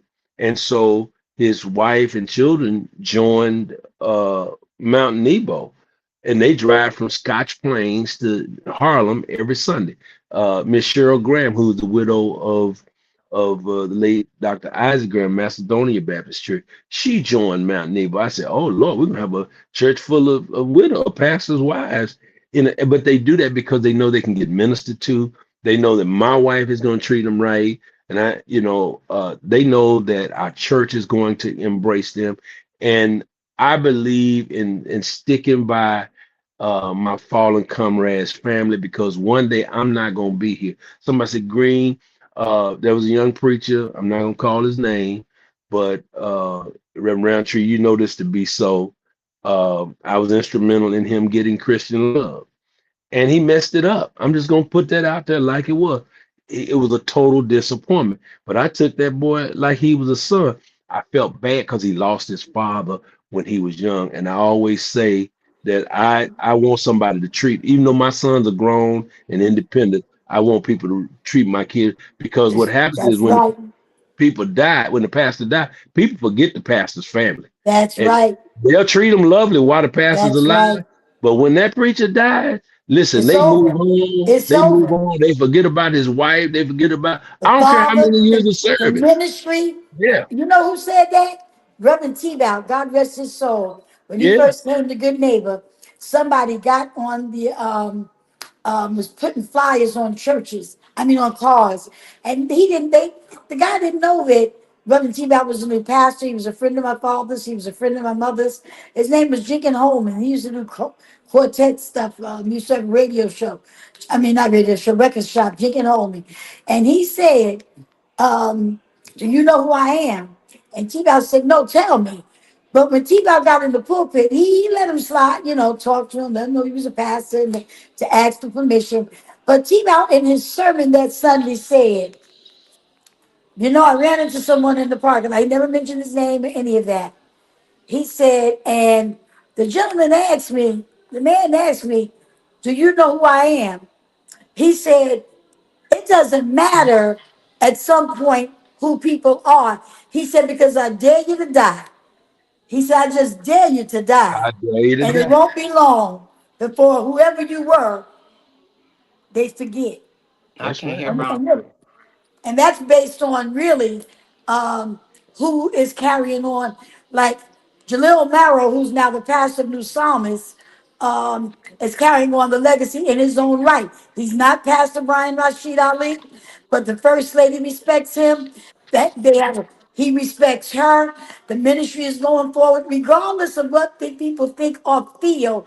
If God has positioned someone to carry on the legacy, these people will live on. The problem is with the individual you're talking about, they came in and said, and threw out the baby with the bathwater. Okay, instead of like holding on to some of that stuff, because some of that stuff was already built, which means Yeah. you can build on that. But Yeah. that's another conversation for another day. I know Yeah. I invited Pastor Dr. John Gamble to come on, which is also a son of Pastor Joe Carter. Did he arrive yet? There he is. Dr. Johnny Green, this is one of the babies. Welcome to All Politics Local, America's #1 political hip hop radio show where I've been co-hosting with Minister Abdul-Haqq Muhammad and, of course, the late Brian Rashid Ali, pastor, is known as Pastor in the Hood. His wife is our co-host with our leader on this line, the three of us, Minister Abdul-Haqq Muhammad. And I've invited Pastor John Gamble because they asked for the second hour to be a tribute to these general, wonderful, phenomenal giants, Pastor Joe Carter, the Honorable Pastor Joe Carter, and the Honorable Bishop Reggie Jackson. As I stated earlier, if you're going to invite somebody to talk about somebody, let it be somebody that you know who walked through them. Like we know Matthew, we know that some of the disciples walked with Jesus and some did not, but they had a story to tell. The ones that walked with him, their stories are similar. Isn't that right, Pastor Gamble? They told us so, but you got folks that they never walked with nobody, got stories, and all you can say is, nah, that ain't the way it was written, bruh. Somebody else was really there, and they know the true story. And that's Mm. Dr. Johnny Green, and then the son, one of the sons. Many sons and daughters were birthed out of New Hope after Pastor C.E. Thomas. And I do know that he set a strong, strong foundation. I see someone else. Who's that? Mama Zayid, is that you over there holding your head? Okay. We're going to turn it over and let Dr. Green and Dr. Gamble, pastor of the Smyrna Baptist Church, son of New Hope, son of Dr. Honorable Pastor Joe Carter, to please give his remarks, his introduction, and say whatever he'd like to say in reference to this tribute to the Honorable Pastor Joe Albert Carter. Okay, so good evening, everyone. Grace and peace to all of you. First of all, all love to you, Reverend Roundtree. But then I have to also just give shout out and all respect to Dr. Johnny Green. Um, that is one of my mentors in ministry, and so I'm truly, I'm just humbled to be on tonight. First, let me say, you also mentioned Reverend John Tebout, so I have to also honor him. He is my father in ministry. Reverend Tebout licensed me to preach. Reverend Joey Carter ordained me in ministry. So to hear of his passing was literally like Groundhog's Day in terms of emotions and feelings. It's hard to lose people that have poured into your life and sown into your ministry and sown into you as a person. So we talk about Joe Carter. We're only a few years difference in age, but in terms of his breadth of ministry and everything that he poured into me through tough lessons, through challenges and fights, and times when we agreed, and times when he taught me things that I just didn't know, I had never experienced. He had done things in ministry that I that only dreamed of doing. Um, and just his and so he just had a love for me, a love for my family. um Joe Carter was just a good person, outside of just the amazingly gifted, talented, anointed preacher he was a friend to preachers, a friend, a brother. He showed us how to be brothers. He showed us how to navigate in ministry and the good and the not so good of it. Um so I just really felt like life, like a life gone way too soon, was snatched from us. Literally, I woke up to the news and haven't quite felt right since. I mean, to be honest with you, it's this is not easy. it's not easy. And I you know, I did what pastors do. We put on our facade, make sure we're good and that we're not emotional for our families and for those around, so that everything looks okay. But no, I'm not okay. I'm not okay with this. I mean, we've lost someone that we all loved, um, and who had so much more ministry and so much more to do. It would seem like to us, but you know, we submit to what God says, and God knows beyond what we know. God's ways are above our ways, thoughts above our thoughts. God's plan for our life is orchestrated well before we could figure it out. Um, so you know, I thank God that I've had opportunities to celebrate him in life, so that I don't have regrets in him passing, or things I haven't said, or things that the times I haven't said thank you. I've said them privately. I've said them publicly. Um, he supported me privately and publicly. He's anytime he told me, I remember just, I literally was talking about this maybe an hour or so ago. Um, there were times where he was like, John, Smyrna can't always fit everything you want to do. If you want to bring it to New Hope, just call me. Just say, like, um, even at the school that I work at, when we need to use the parking lot, I can make a phone call. Done. Like, just constantly, you know, giving of himself, being there for people. I'm going to miss him. I don't know, Rev, Dr. Green, is about the best I've got today. I think it just hits hard. I don't know really else what. Let me just chime in. Let me chime in, Dr. Roundtree. Uh, John Gamble, Pastor John Gamble, is like a little brother of mine. I remember when he was with Rev T. Bow, and I believe it was John. Was it you and did you ride? We were at the E.K. Bailey conference one time. Yeah, and you took me around and showed me. You literally showed me Texas. I didn't know Texas. If it wasn't for you, I had no clue. And what's the other preacher's name that came out Robert of? Clegg. Robert Yeah, Clegg. Clegg. I had to go to. Showed I you the had to praying go. land and the I praying saw field. because you know I'm from Dallas, and the E.K. Bailey conference is guy. So John and Clegg was, and I had to go to Shreveport to see my aunt, and they drove me.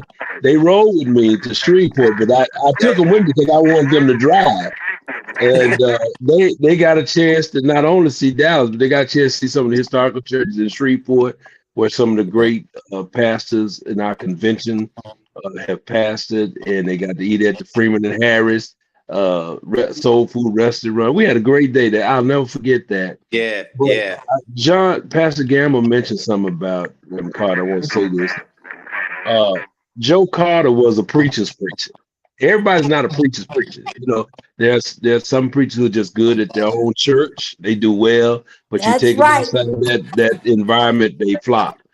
Joe was a preacher's preacher, and we loved it. I have a great story I want to tell. In the early '90s, around the mid '90s, Reverend Jerry Henry pastor. Many of you may pass the Shiloh Church Shiloh Plainfield. Yeah. in Plainfield. And Shiloh Plainfield was one of the leading black churches in New Jersey then. So when Pastor Jerry Henry died, he was close friends with Dr. C. Thomas and Ben Whipper. And Thomas recommended that they hear Joe, and Ben Whipper recommended that they hear me. And so people don't know this, but it literally almost got to a point where the decision came down between me and Joe Carter becoming the next pastor of Shiloh. And so Thomas, being the guy full of wisdom, Joe was living in New Hope apartments there. I believe that's Bergen. Is that Bergen Street, New Hope Housing? New Hope Village. New Hope Village. Joe was living in West New Hope Market. Village. Yeah, West Market Street. And Tom called Joe. He said, "You call Johnny to come over here." And Reverend Thomas met me and Joe at his apartment. and he set us down. He said to us in vintage Tom language, he said, now, Joe, you and Johnny are best of friends. He said, I don't know which one of y'all gonna get called to Shiloh, but one of y'all are gonna get called. He said, and I don't want to be no animosity between y'all. And me and Joe just bust out laughing because we really were not trying. Joe was looking forward to staying at New Hope and being with Thomas.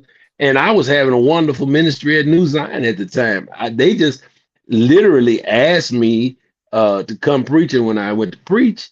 They wanted me to candidate. So I just said, well, I don't have anything to lose. I'm not trying to leave New Zion at the time. But eventually they went another way. They called Gerald Thomas, and then I ended up going to my, and Joe and I, we laughed about that all. I'm still speaking in the president, though he's still with us, but we would crack up about that. We just had so much fun. It was just great. And I don't know anybody who was happier for me, Pastor Gamble and others on the line, after Dr. Boise Kimber named me chairman of late night in the National Baptist Convention. Because if you know the convention, there are two coveted positions in that convention, and that's the office of the presidency and the office of the chairman of late night. And I did not candidate for it. I didn't jockey for it. It came to me, and it just says, and Joe was so excited. And every time it came time for the first year when we got ready to go to session, Joe wanted to know before everybody else who I was going to put on the and I said, Joe, I'm only going to tell you, I don't want this to get out. And he would keep that no matter what. And he knew before I presented the flyer last week, Joe knew who were going to be the late night preachers in Jacksonville. And it never failed. Whenever we were on the phone, he would always say, hold on, I'm gonna call Jasper in Jasper. And he's, Jasper, I got Johnny on the phone. And we just all bust out laughing. And Jasper, if he wanted to talk, he would talk to us. If he did, one time he was at his club. He's a member of this private club in Atlanta. He said, Joe, this is you and Johnny. He said, listen, I'm at my club. Can I call y'all back? And he said, okay, bye, and hung the phone up.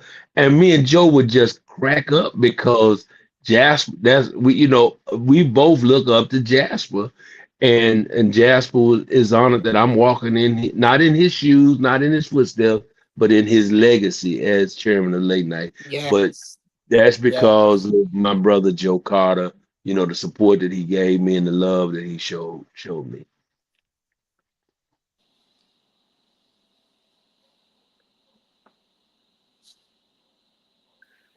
So, Pastor Green and Pastor Gamble, thank you guys for being here so much. And we send our love and condolences. I'm born in Orange and raised in Orange, so knew Bishop Jackson very well. I'm a member of St. James, so of course I know Reverend Carter as well. So our community for Essex County, this is and as I said earlier, Pastor Green, we also found out that we lost Councilman Holt of East Orange.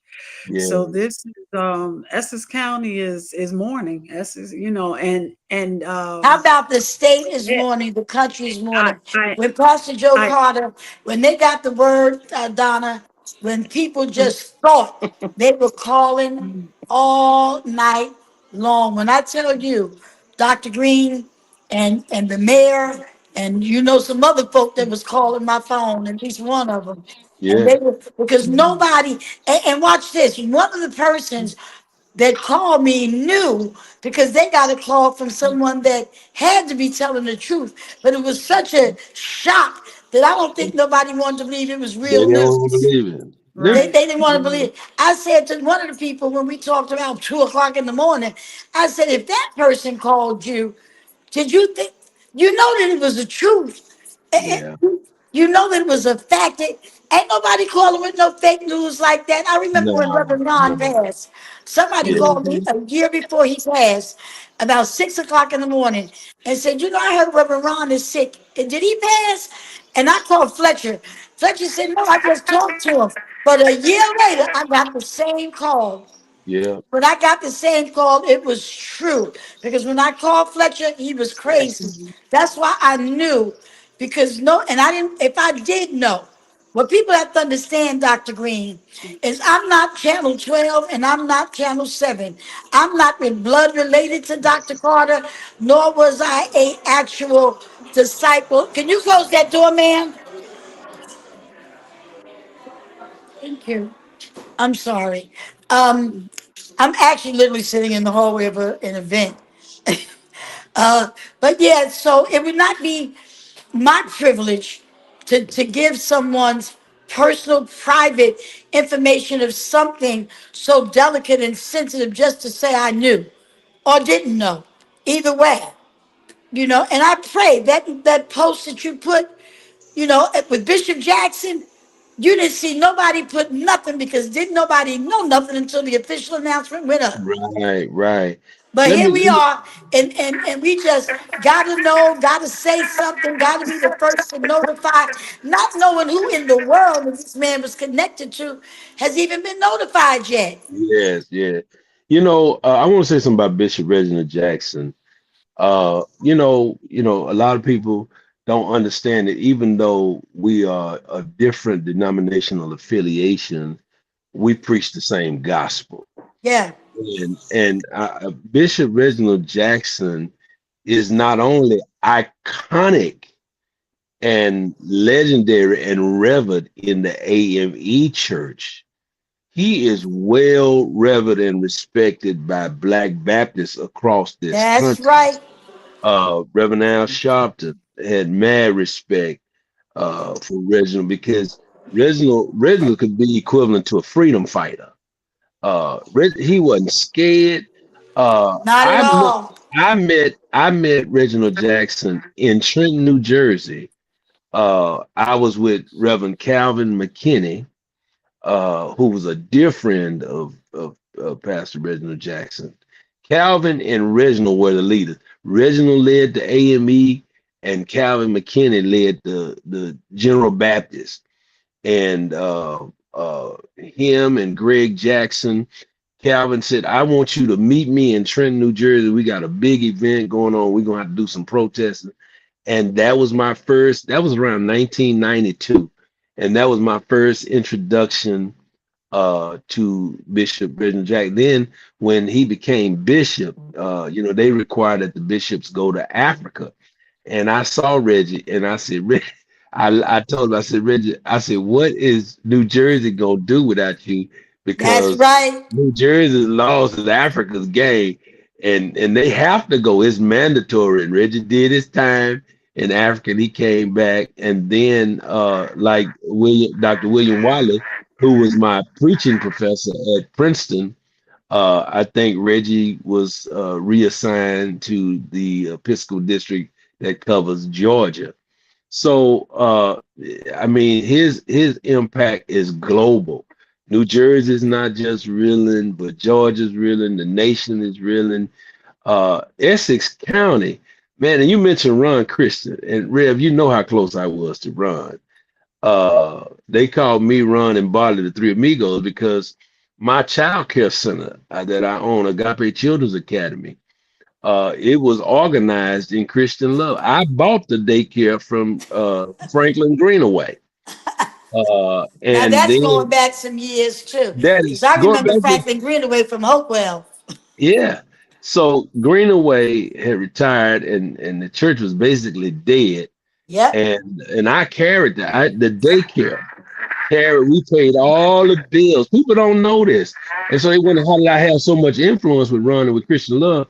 Well, the daycare paid all the bills, all the utilities, not just for the daycare, but because the church didn't have For the no money. church too. And so I couldn't let the church go under That's right. because if I let the church, then my business would be lost. Now, we later relocated to 645 Chancellor Avenue, where we are now. But for years, up until about 3 years ago, we operated a full functioning pre-K 3, pre-K 4 center in Christian love. And so I had when Ron passed away, Ron passed away at 5 o'clock in the morning. At least that's when it was announced or discovered. He was discovered in his office. But at 3 o'clock the day before, we were sitting in my little cubby office. If you come in that side door of Christian Love, as you get ready to go down the stairs, there's an office to the left. That used to be my office as director of the Agape Children Academy. And Ron sat there in that office with me, and he said to me, "This is true. These are true words." Ron said to me, he was clean. He had just walked out of the shower, face was shining. He had on a fresh pair of blue jeans and cowboy boots and a button-down shirt. That was his thing, you know. And he said, "Johnny, I'm getting ready to go away." And there's an eyewitness. My nephew will tell you word by word what I'm telling you right now. He said to me, he said, "I'm getting ready to go away." And I said, and you know, I didn't pull no punches because Ron was transparent. I said, "Where you going, to rehab?" And boy, Ron cussed me out. he said, "You always think I'm just a drug." I said, no, that's not what I think. I said, "I'm trying to figure out." And I said, "Well, where are you going, Ron?" And you know what he said to me? He said, "You will see." And I got up. He said, "But I'm going away." And I got up and I walked out the office and I went to get in my truck. I was driving. I had a black Suburban then, and Ron ran out to the truck. And he said, "See, you gonna miss me when I'm gone." He said, "You always running away. You don't have time for Oh my me." Da, God. da, da, da, da. And he literally ran around to the passenger seat and jumped in the truck and prevented me from leaving. And I said, "Ron, I have to go." He said, "Okay, Johnny." He said, "You gonna miss me." This is what this guy said to me less than 24 hours before he died. And at 5 o'clock in the morning, my phone rang. My wife answered the phone. It was one of our teachers, Tracy, Chicago, who is best friends of Ron's daughter. And she was screaming and hollering. Jackie said, "Well, what's wrong, Tracy?" She said, "He's gone, Miss Jackie. He's gone." She said, "Who's gone?" She said, "Reverend Ron." And I just jumped straight up in the bed. I said, "Oh my God." I said, "Nobody didn't kill Ron, did?" Because you know, Ron was crazy. Ron would just go up to people and start talking to them. They would be Yep. strange, would Yes. say anything to him. Picking up. And I Yep. thought somebody had knocked him. I really thought somebody had got That him. was him. And they said, "Well, get to the church." And so as I'm arriving at the church, the Essex County Medical Examiner is taking runs, but you can imagine what that did to me. And all I could think about was this man saying to me, I'm getting ready to go away." You're And gonna listen, miss me. and you know what? They were saying, "How are we gonna pay for this funeral?" And if it's a lie, you can go up to Perry Funeral Home. Mr. Arnold will tell you. I stood for every dime of that funeral. Jesus. I stood Come for on. every. I told Mr. Arnold, you can pick. If I don't even know if Mr. Arnold's still alive, but He's you can still call. alive. He's You still call running the him right funeral now. home. Reverend Roundtree, you can verify it. Don't I trust, but love Mr. verify. Arnold. You can call Mr. Arnold. I said, "Mr. Arnold, I don't care what this funeral costs." I said, "I'm gonna stand," because the church didn't really have the money. Yeah. They really didn't No, have wait the a minute. money. Hold on. Wow. Hold on. I want to say this because, you know, Ron was a giver. Yeah, he was a giver. Ron would give. Now, Ron used to get money, and I ain't going to put it on blast And he publicly. give it away. People would give him bags of money, envelopes of money, offerings, and I would see him hand it off to people where I don't know whether he ever saw it again. You saw it? That's true. Here, I, go I put saw it this do it with up. the Here anniversary go. one night. And I know when he left here, I'm just gonna leave that right there. Yeah, And I but know. this is what I want to say. So what happened was I went to preach that morning at 8 o'clock because I had to be at Mount Lee. I couldn't miss. And Eugene Overstreet and we raised Oh, money. I remember. And then the people, you remember that? And the people gave the money. And I said, "Okay, here's the check, Mr. Arnold. You do this." And he said, "Reverend Green, I'm gonna hold the check." He said, "And if they don't pay it, I'm gonna have to cash the check." I say, Right. "Well," I say, "You do whatever you have to do." But they did right by Ron and they brought that money. and they paid that funeral. And Mr. Honor called me and said, Let's "Rev, give you can Joe come D through this." some too, because Joe Yeah, D, Joe D. Yep, that's Joe D right. came through. And it was just so that's what I mean, being there for these pastors and preachers, Yep. because I'm just sowing seeds because I want, because one day I'm gonna be gone. And so I want somebody Oh my God. I've tried to put things in place for my family where they don't need nothing from anybody, but still I want people to treat them right That's because right. it's that Yes. pastor's Yes. family. And That's right. right now, New Hope is they're gonna grieve Joe. They're Oh gonna yeah. grieve Joe just like they did C. Thomas. But That's then right. there's gonna come a point when they're gonna declare the pulpit vacant. They're gonna go through the process. Yes. They're gonna call Yep. another preacher. And we don't Yes. know whether that preacher is gonna be pro Joe Carter or not, pro C. Thomas or not. Because these young preachers that are coming in these churches now, Lord help us. they act like there's no history. They They act act like like they're they, the wait, greatest hold on. threats, Like they you know? started it, like there Yeah, was nothing before them, and there'll be nothing after. So they're yeah, living in the moment.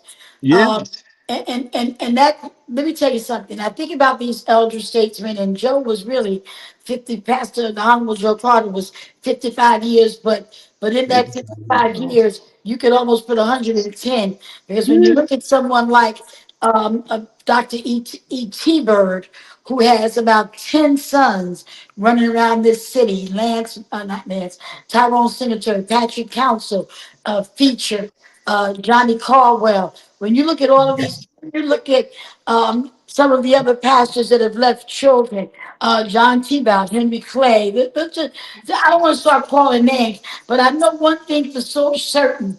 I can sit up here on this call right now. There's a Reverend John Gamble that's on the call. There's a Vincent Rouse that came out of New York. Now, some of these were students and babies at C.E. Thomas, Dr. Thomas, and some were truly. John Gamble can tell you right now, if he's still on the line, a whole lineage of what Joe Carter did for him.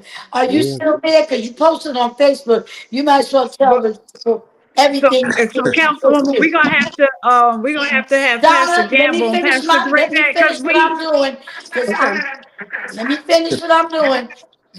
Uh-huh. And then I'm going to do my last announcement, and then we're going to move on. Okay, because we just have people in the background have been waiting for half an Are hour. there people that are on this call for Joe Carter and Bishop? No, they've been because the times Are were they just for the mixed next up. That's segment? all. Are they for Next the next segment. segment? Right, but that times were mixed up, so they just been For waiting the for a next long segment. time. For the next Okay. segment. Yeah. And my time Yeah. wasn't mixed up. I had 2 hours. No. Okay. Let me let Dr. Gamble give his testimony about what Joe Carter did just for him. And after that, I'll make my one announcement. And then you can go ahead and invite your guests into the next segment, and the disciples will gracefully bow out and thank those who tuned in. It's back in your hands, Pastor Gamble. Okay, I will be brief because I certainly don't want to. I'm one of many, so let me just say that. But again, just I mean, he's done, like I said, so much for us. So for myself particularly, he ordained me in the year 2000. He dedicated my oldest son, who that the emotion that I saw from my oldest son when I told him he passed was unbelievable. Like I said, he loved my kids, and my younger son is not happy, and and I had him while I was at Smyrna. Um, he married me. He installed me at Smyrna with the closing service being at New Hope. Um, it I don't like every part of my ministry journey, even some of my first major opportunities to preach on certain platforms and certain places were because Joe Carter um gave the thumbs up to that. So again, I owe him a lot. And I've never been ashamed to say that. I've been blessed between Dr. Tebow, Pastor Carter. I've really been blessed with amazing fathers in ministry, and then with big brothers like Dr. Green and others. God has really blessed me to really have people that have sold into me that I'm indebted for. So it's an honor to be on here and to pay tribute to Pastor Carter and all that he's done for me and my siblings in the gospel. There's so many of us that I can't even start naming. So Thank you, Pastor Gamble. I want to thank you, Dr. John Gamble. I want to thank you, Dr. Green, for coming on our show, The Disciples, with myself, Minister Abdul-Haqq Muhammad, and the lady, Amina Ali. Um, the tribute that was done to them. There's a lot of things we can make time for, and some things we don't have time for. But we cannot redo a tribute, and I'm sure there will be. This is just one of many. But when Ed Riley asked me to bring individuals on to talk about these two giants in ministry to touch the lives, I know there's Reverend Thurston Williams, there's Lula Baker, there's so many, there's Keith Hawthorne, there's the Tinsley sisters, there's Leon Porter, there's so many that are going to be touched with nobody more than his wife, First Lady Carter, and Kim Wilson, and all of those. There's Alicia Lane. There's so many folks that are going to be impacted by this transition. Jonathan, his nephew, they're kids he raised, kids that he would go in his pocket and take bundles of money out and just put it in their hand.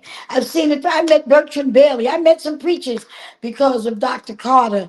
Not even knowing I was going to meet him, just being in his presence, and they were there. And he was like, "You ever met?"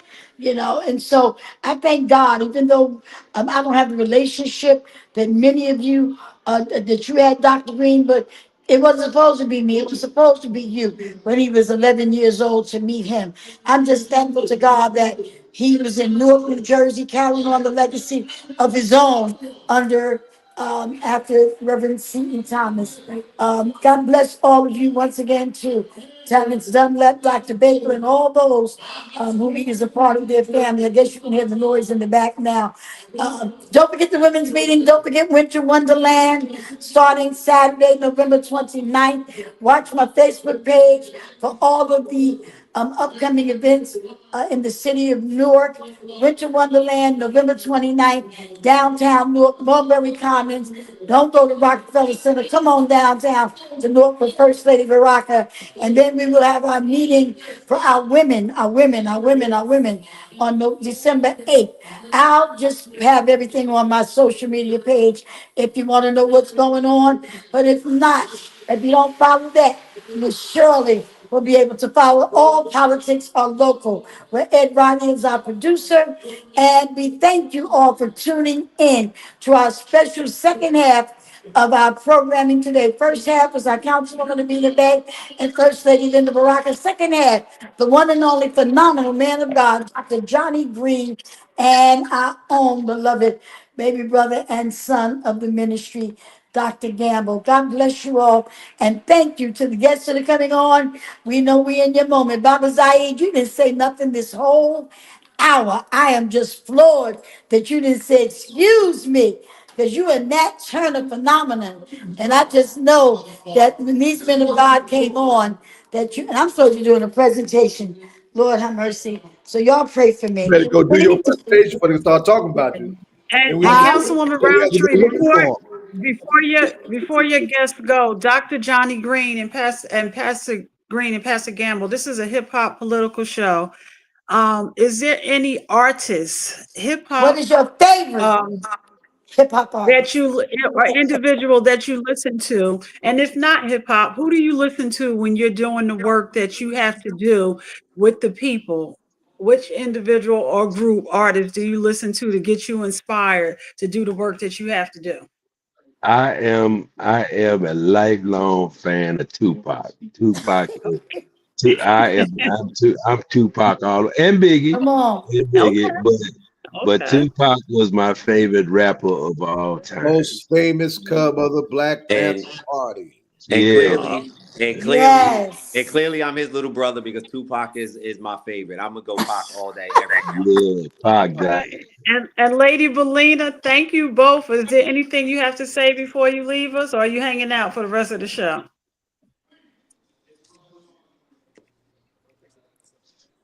Lady Balena, anything? I can't hear him. She Oh, may have talking to frozen. me? Yeah. Yeah. Yes, Hello? sweetie. You the You only got lady. any closing I remarks would for the just, I would disciples? just, I would just like to tell Dr. Gamble it's okay not to be okay. Oh, thank absolutely. Thank yeah, you. that's wonderful to hear that. Long live the Honorable Joe Albert Carter and long live Bishop. our Bishop Reginald Jackson. The legacy of both of them will live as long as these men of God that are on the line and on the disciples and the women and the children that they've sowed into across this country and out of this country universally. Their reach was way beyond Newark, East Orange, and Irvington. They reached throughout this entire world, was called all over the country to preach the gospel, and some out of the country. So we thank God that we knew them and that we will always remember them in our hearts. God bless you all, and thank you for tuning into the Disciples on this fourth Friday night. Looking forward to seeing you on the next fourth Friday night. All right, Lady Donna Williams, I'm turning it over to you. It's in your hands. All right, everybody, be blessed. Zayid? All right, y'all. I'm sure that was quite a moment for everybody involved. To my guests who are coming on, and most are first timers coming on. Friday is a segment that we call for the disciples. These are three clergy figures who are very much in our community, very much in our streets with us when we get in the streets. And they had some losses that they wanted to lift up today. So they had a special 2-hour segment that we kind of indirectly and unintentionally imposed on. So I just want to apologize on both sides of the equation.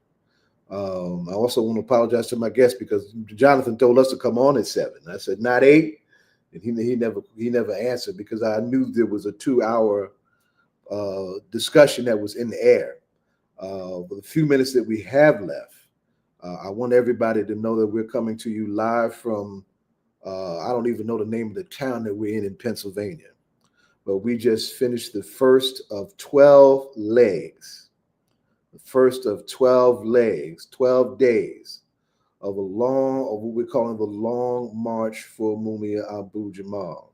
And it takes on another kind of urgency too, not just because of what Mumia has been through, but also as they were lifting up losses from clergy in the church, we just lost an incredible imam who was one of our political prisoners. And he was a world-renowned figure in struggle.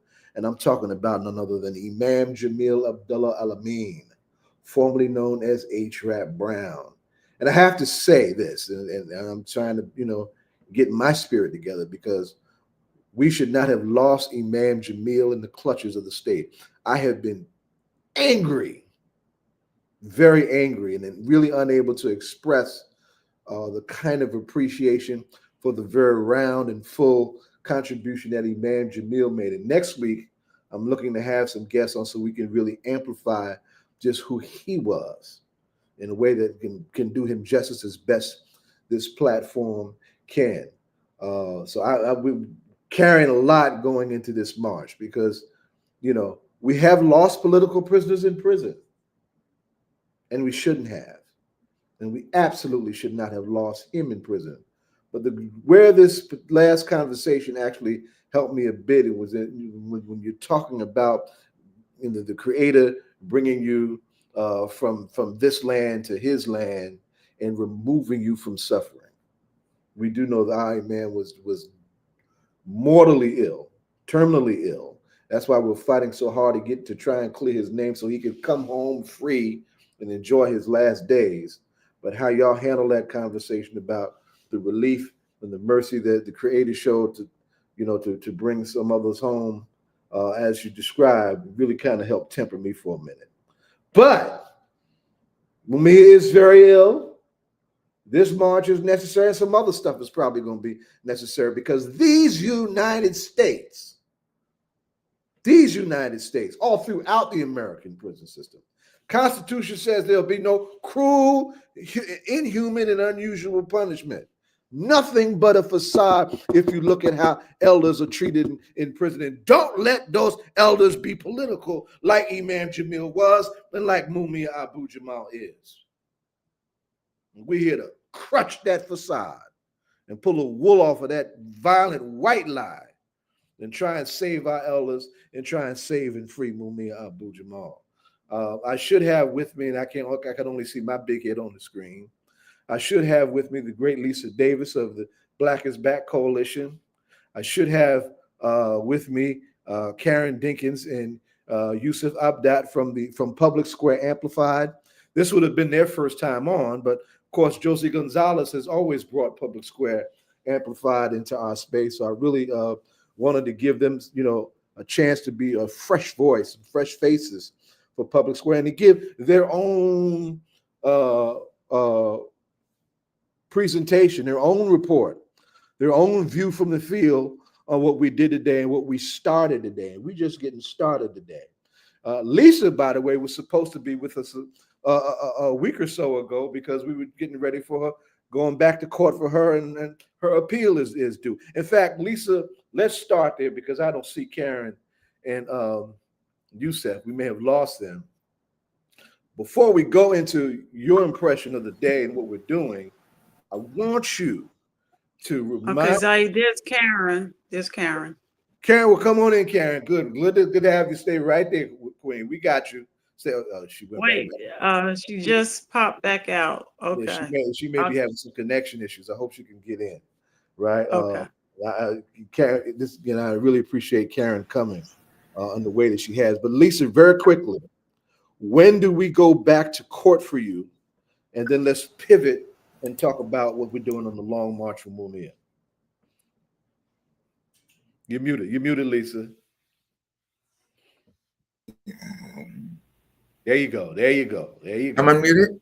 Yeah, you're Can you hear unmuted. me? Yes, ma'am. Okay, great.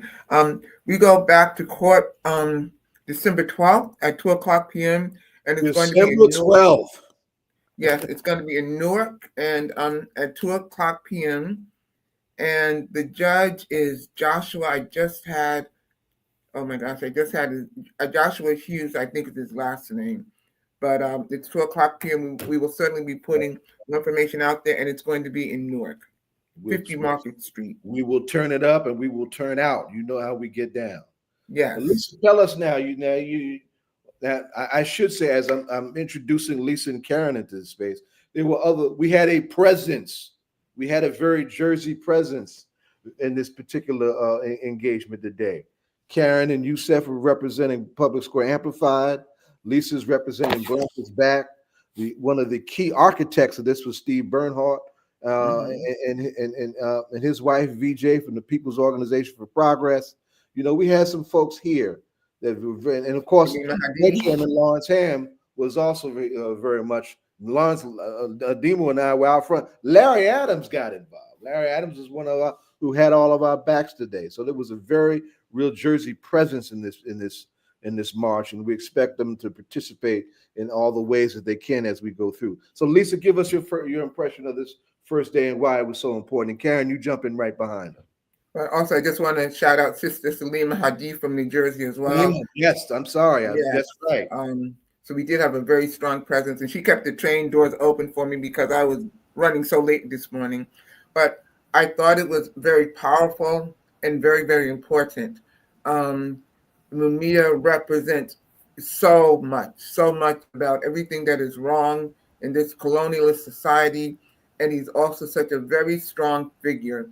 And it was just so powerful to be there and to basically, and especially under these times, to show that our voices will not be silenced, we will not be stopped, and to also bring attention to the issue, not just with his medical condition, but all of the kind of abuse that goes on behind the wall with, the deliberate the deliberate weaponizing of health issues as they do with people behind the wall. So that really gave the opportunity to raise that issue, but also to raise the issue of elder abuse as well too, because we have a lot of people, and especially political prisoners, who are, an aging population that is behind the wall. And yet this country is just so brutal and ruthless. They just brutalize them in whatever way they can, and especially Black and brown people, but probably even more Black people. So we have to say no, and we have to forge another way. We had a lot of youth there, and the youth were bringing an energy that was fire. Yes, ma'am. Yes, and they were not taking it. And it is imperative that we forge another way, because the way we have been going hasn't been working for us. I'm sorry, it just hasn't. We have to have new vision, forge another way, and then be strong enough to carry out that way. As you know, and I've talked about it so many times, I'm just against this voting lesser of two evils and Democrat or Republicans, and especially when the choices are so horrible. And we, as Black people, live the ramifications of those choices in ways that most other groups do not. So if we just look at the stats that I was looking at about what our life is like, what the stats show for Black people in New Jersey, we've got the worst of every stat. In fact, I'm going to be submitting a report around about that. I just looked at it a couple of days ago. So we must change. And for me, the fight for Mumia Abu-Jamal represents the importance of that change, and also the importance of freeing him. And Brother Zayid, I know you've talked several times about how our political prisoners, we should not be taking these losses with political prisoners, on the inside. And that kind of reflects how we have to make a shift in the work that we do. So I will say that.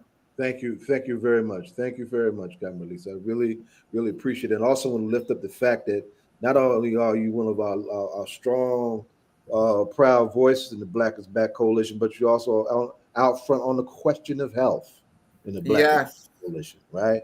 We are survivors in fighting a monstrous construct known as genocide. We better be self-determining about our health or they'll kill us.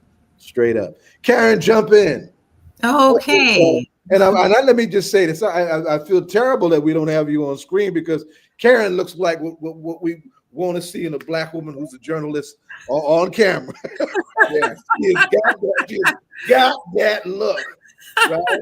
And just to have you in the space, and I hadn't seen Karen in years because she also has a cable show on her own. I hadn't seen her in years. I'm just glad to see you in that space with what you bring to that space and working with the young people of Public Square Amplified.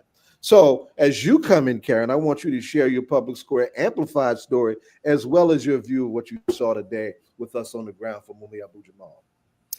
Okay, well, thank you so much for having me. And it was a pleasure meeting you today, Lisa, and sharing your story with us in Public Square Amplified. Today was just an amazing day. I have to say that.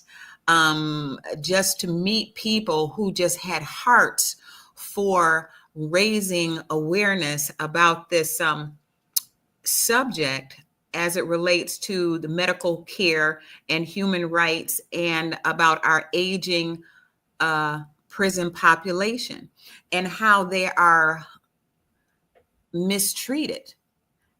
And just to be able to be in that space and hear people talk about their stories and what brought them to the march.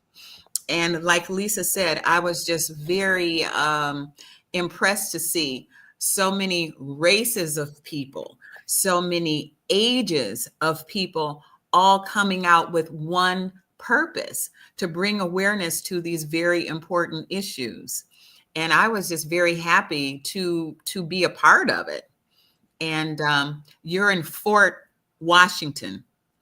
That's where you are. Okay, thank you. I had to look it up on my phone because I was like, where the heck am I? But yes. Wait, so Fort Washington, Pennsylvania? Yes. Uh-huh. Okay. Yep. That's where we are. Well, where we were. But I had just an awesome experience just talking to different people and finding out about their passions and their why. So tell us about your why, your passion. What brought you to Public Square Amplified and into this, this is very challenging stuff. This is not easy to deal with. Well, Josie is a friend of mine, and we have been talking for a while about working on stories together. And so she called me last week, KD, I need your help. That's exactly how she talks. And I was like, sure, Josie. I thought it would be something local, but she says, I need you to go to Philadelphia. And Yusef and I, today was the first day that I met Yusef. And we just hopped in the van and we just came out and we spoke to people. And just really wanted to find out what motivates people. Why did they come out and do what they do? There was one lady that I had met, very interesting. She had just got back, I would say, a few days ago from Egypt. Mm-hmm. And she was tired and her body clock was all over the place. She said, I should be sleeping right now. But it was important for her to come out and to march and to lend her support to this idea. And I was also speaking with one of the organizers, Gian White, and to hear his story as how he's questioning, the norms that we have in place and asking, like, why is this happening? And he was very much involved in church. And he started questioning, well, this isn't really making sense to me. And why is this happening? So he was booted out of church. Mm.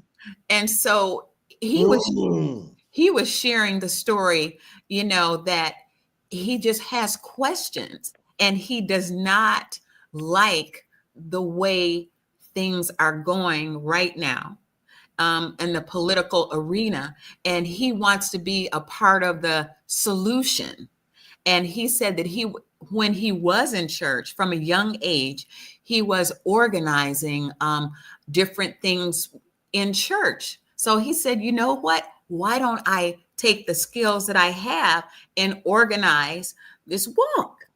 And so it was just a pleasure. And then speaking with the doctor, that is his name is Dr. Ricardo Alvarez. Mumia's doctor. He was powerful. Incredible, man. Yes. And being able to talk to him and him explaining how sick that Mumia actually is.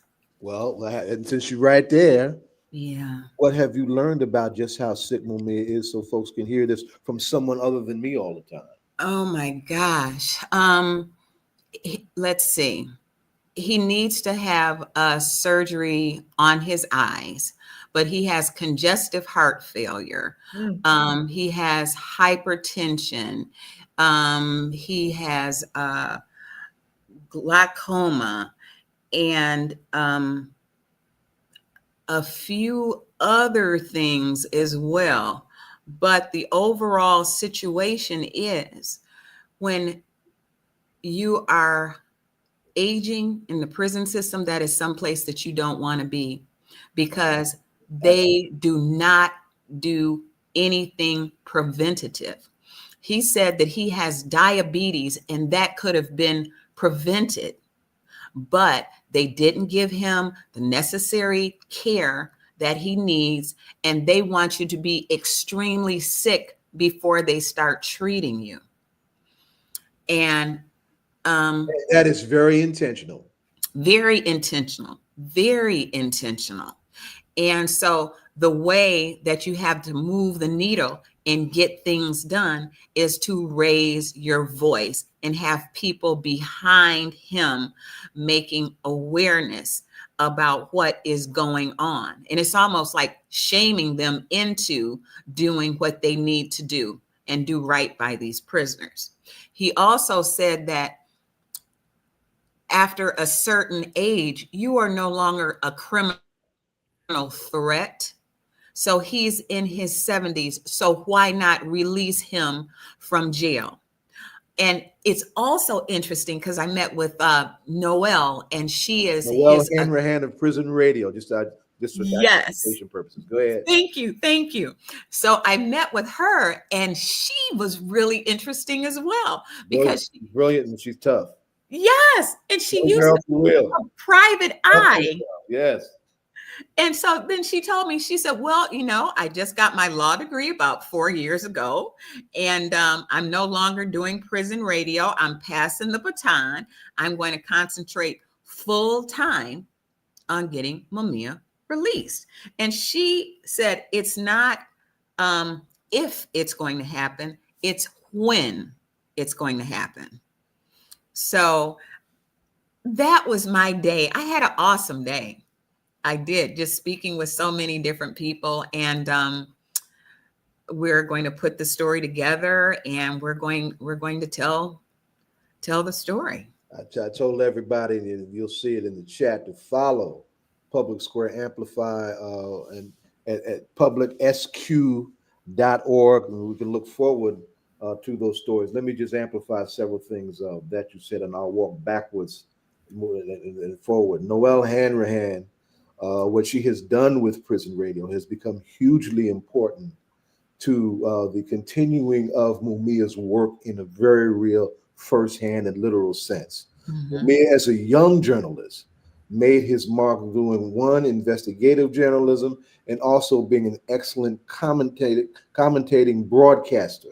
Because he's got this incredible voice, right, that distinguished him when he was quite young. And of course, he honed his craft as a journalist working for the Black Panther Party newspaper. Through prison radio, we have a place for Mumia's commentaries to live that can be shared out in other places. I mentioned to someone earlier in the day that I miss Sally O'Brien from WBAI, because Sally was the only broadcaster to open in her shows every week for decades. Mumia's voice, and that became a window from which a whole lot of people learned and heard Mumia's voice. I'm old enough to remember Mumia on All Things Considered through NPR back in the 80s. Wow. Okay. Commentator. Commentator. Of course, that gave him the threshold to produce 7 books defying his captors and his jailers and continuing to do his work. In fact, we have a soft conversation here in this particular space about the possibility of us adopting of those moments to begin to also share his commentaries the way Sally did also. Mumia is blessed to have an incredible people's doctor. I'm using the language of struggle when I say that. In Dr. Ricardo Alvarez. Dr. Ricardo Alvarez is West Coast based. And you saw him here. He's with us in this hotel tonight. He was on that Northwest all day, all the way from the West Coast, fully engaged with his patient, Mumia Abu-Jamal, and fully engaged, understanding the strategic and enormous significance of his responsibility as a doctor with true public sense of the word. And then finally, the urgent character, what happened when we almost lost Mumia several times since he has come off death row. We found out about his diabetes because he went to a diabetic shock. He went to a diabetic coma and almost died. He had Hep C, right? They wouldn't give him treatment for his Hep C, so he now has cirrhosis of his liver. And of course, all those things that you added already. When his eyes started to fail, he was given a diagnosis for exactly what he needed. The measures are all treatable.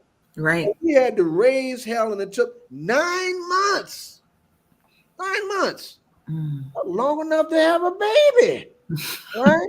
9 months for them to give him that first surgery on one eye that began to restore his sight, but the other should happen right away after that. It's just people so many probably do not understand just how horribly intentional is the medical neglect, the elder abuse that takes place in U.S. prisons. Stepping back, when Mumia had Hep C, they refused to give him the medication that was the treatment modality, and it was a Hep C spread in the prison and in that neighboring community. And then what was their logic? If we give it to this guy, we got to give it to everybody. Right. And didn't they end up having to give it to all the Yes, people because we had to go all the way into court and fight for that treatment. And it was one of the few places and times where we actually got a victory in court after almost 44 years. So that, our struggle is a long, arduous, protracted walk. And so we taking this long mark for Mumia to try and change the diet in terms of what's happening to him legally and medically, and hoping that it has a broader impact by exposing the intentional harm of the overseers of the American prison plantation system. Right. Right. I just want to Go ahead, Lisa. say I'm sorry. I thought, oh, no problem. I thought I had heard, and you would know more about this than I would, but as a result of that fight with Mumia Abu-Jamal to make sure that he got proper medication to treat hepatitis C, that also opened the door and helped many other people who were Exactly also right. incarcerated, Exactly to get the proper care that they need. So that again speaks to the importance of Mumia Abu-Jamal, who has always said that this is not just about him or his life, but it speaks to the importance of Mumia Abu-Jamal and this struggle, because it exposes he's internationally known, and he is about the people, and what he goes through exposes and gives a platform to many of the very serious issues that many people who are also incarcerated are going through that might not have the reach and the voice that he does. Also, he delivered a powerful message to us. So he spoke to us today at the end of the Get march. on Lisa's Really Facebook powerful. page. Tell us where you're at on Facebook, because you shared it out, and I'm going to try and put it in the chat. Go ahead, tell us. I'm in there under DAYVUS and LEESA. So yes, I put my name phonetically how it sounds, but with Davis being the first name and Lisa the last, but DAYVUS and LEESA. Oh, you're muted. Can't hear you. Acting and sounding like a journalist when you did it. Loving that. Loving that. See, struggle to teach you how to do a whole lot of things, you may not realize you're doing. And that was a very journalistic move. And Mumia would love that, Lisa. I'm going to say that and make it plain. Right? Karen, what else you want to share about your impressions and what's next for Public Square Amplified? Well, we are going to come back out on the final day, and we are going to film, and we are going to continue to tell the story. And that is where we are right now.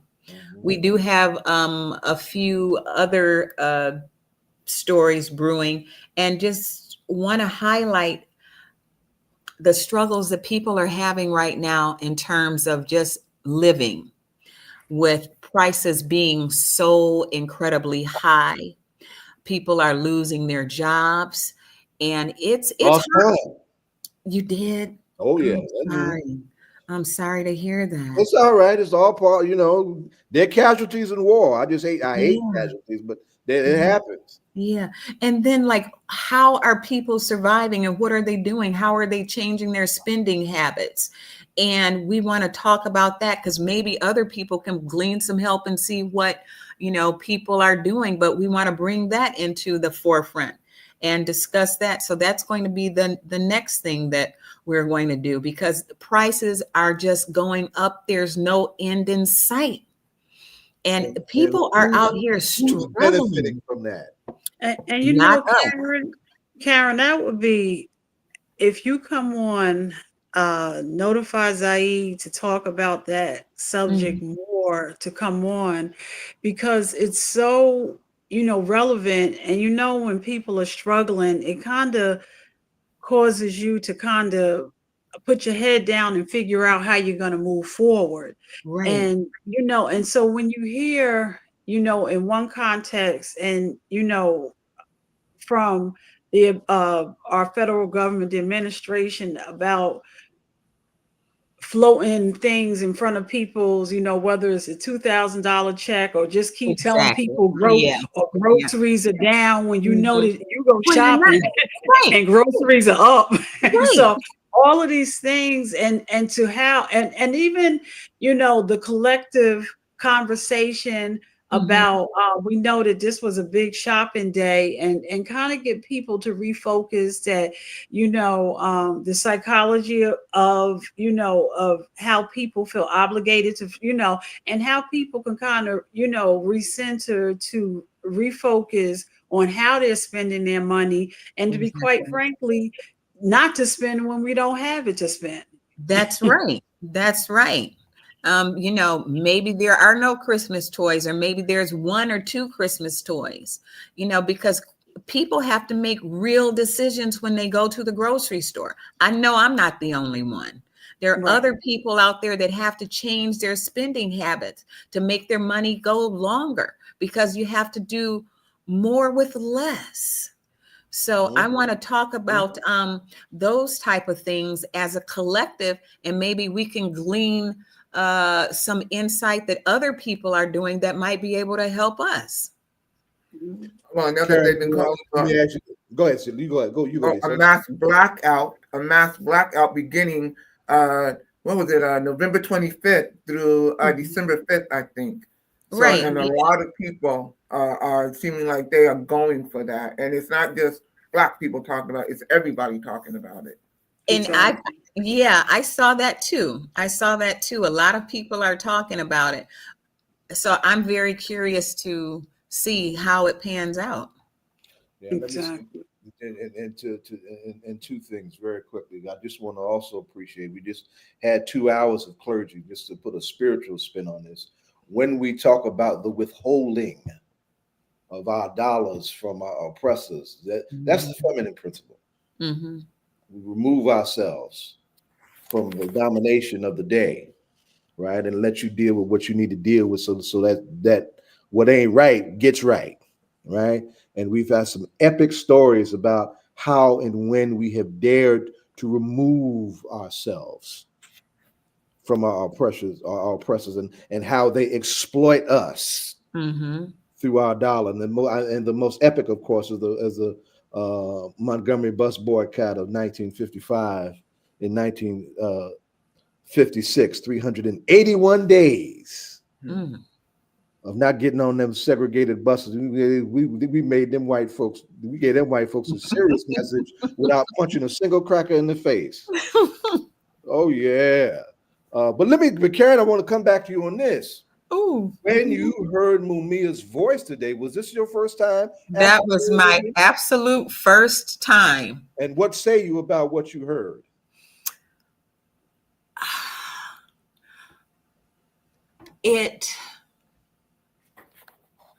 Wow. I have to say that it was good putting a connection or a voice to what we were doing for that day. It was good to hear him in good spirits and just be so positive in such a dire situation. But you would have never known the weight that this man probably has on his shoulders, because he was so happy and so grateful for what we were doing. And it just kind of warmed my heart to be able to hear his voice. And it just brought everything together. And why don't we have that voice with us in our community? Yeah. Why is he not on the airwaves? Yeah. Yeah. Yeah. Why? And why did that judge not give him his appeal when the evidence was sitting right in her black face? Right? Why? Why all those cases that have similar fact patterns that got people released and free, right? Why do we have this Mumia exceptionalism, as the great Philly journalist Lynn Washington described it for years? And Lynn Washington is the most long-standing Black journalist right here from Philadelphia to follow Mumia's case. He was with us this morning too. Right? I hope you got to meet him. If you didn't, I want to make sure that I didn't, because he's a legend in his own right. A great brother, Lynn Washington, professional. Absolutely, absolutely. What else, y'all? Was other impressions? Lisa, what else would you say? Well, I just want to say, and another reason why I also wanted to be here, because as you mentioned, Brother Zayid, the issue of Mumia's his health, but also it ties in with the issues of health and health disparities for our communities, for people who are outside the wall, quote unquote. And as we know that they want to cut back on all kinds of things, including things that can affect what they call healthcare, I just want to remind our people, I want Black people to really hone in on this and understand this. Come on, we come from the continent in which the first life forms arose. We also have the longest uninterrupted lineage on the planet. That is found in Africa. And it's not by happenstance that happened. We had some of the first health systems, the first.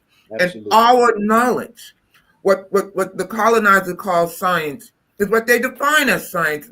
They have the power to sit here and to really look at something and say, no, this is proof, and what you know is not.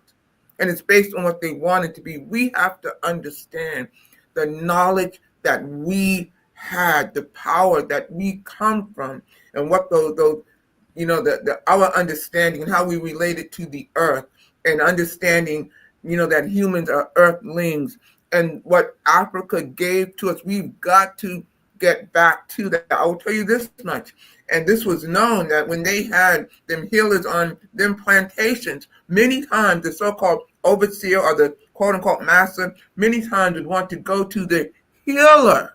Yes. Instead of going to what they call the doctor. And we still see that today, because I know, there's some things, certain forces will come after me if I talk about it, but I know the things that I've seen and that I've experienced working with energy medicine and working with some of the natural herbs and things like that. And we have to reconnect with that, because, we're just losing too much. I want people to understand that the same system that gave us this brutal system of policing is the system that gave us the medical system. And it would explain why we have the worst of industrial complex. Yes, it would also explain why we have the worst of every statistic. I'll just close with this, since we're talking about New Jersey. During the time of COVID, and I mean, I took a certain approach to COVID. I never got that jab and have no regrets about it. But still, during the time of COVID, they were having mobile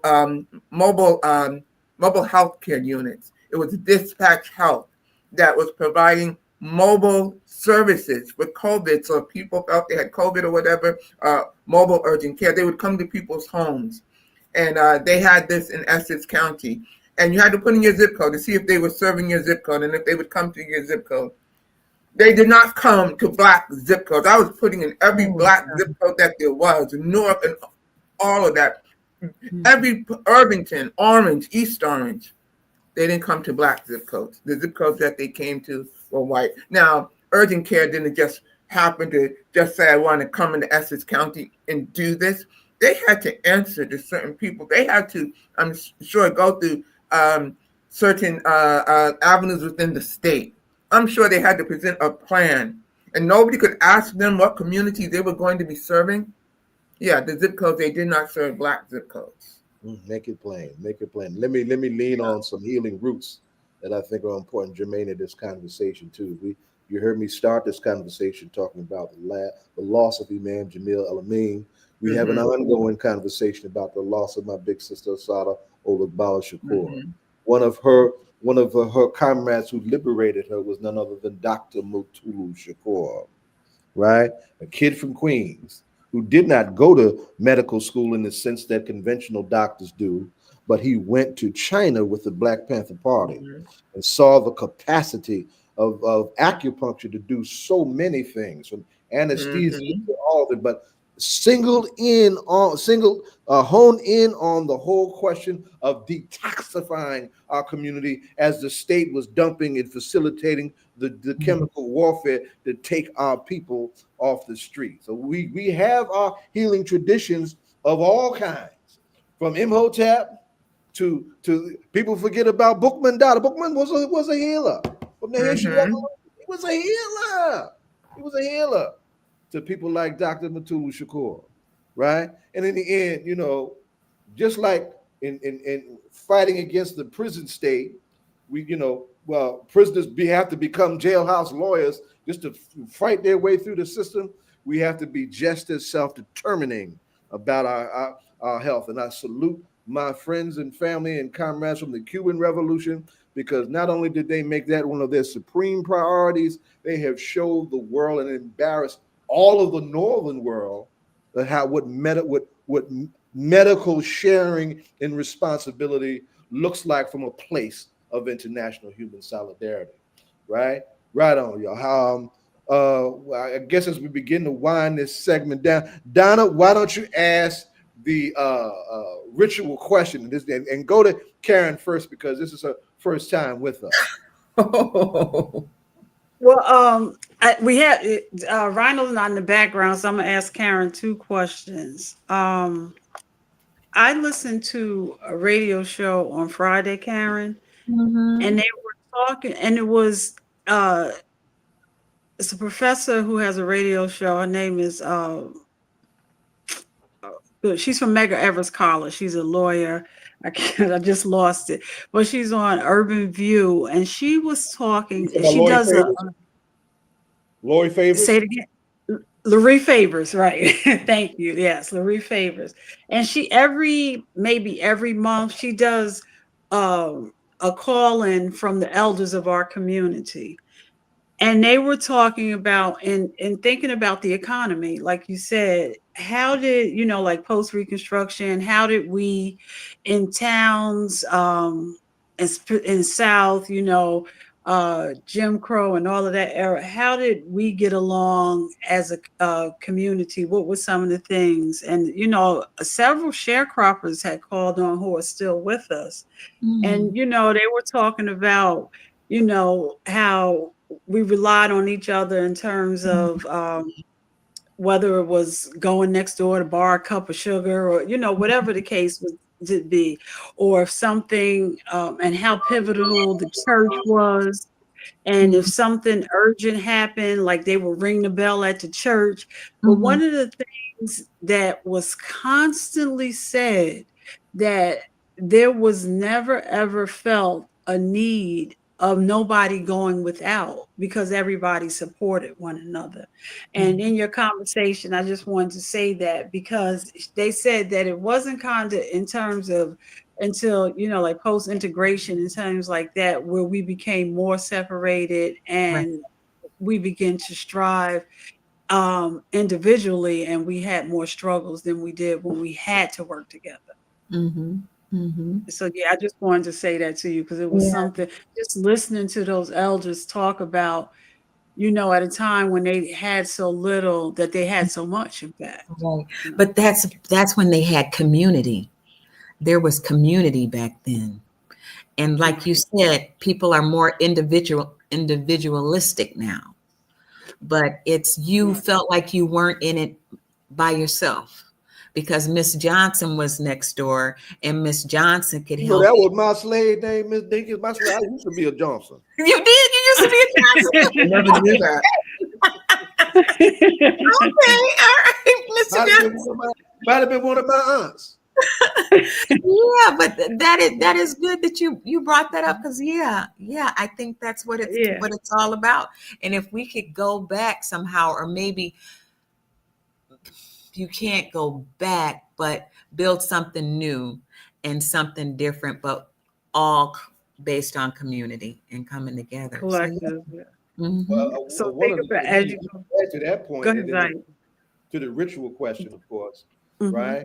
Is we were dealing with loss, right? There's 2 hours. Y'all were dealing with a lot of loss in this conversation. We're gonna deal with Imam Jamil next week, right? I want to also acknowledge that Viola Fletcher, 111 North American winters, who witnessed and barely survived the massacre of Black Wall Street, just left us for the land of the ancestors. And I'm trying to get the great Dr. Tiffany Crutcher to come on and talk about what that loss means to that reparation struggle. That particular, our folks in that little area in the middle of the country are involved in not one but 3 levels of reparation struggles, right? And that sister, and it was several of them that fought to hold on because they've been pushing that through the courts, trying to get some semblance of a victory while they were still here, because they represented the living face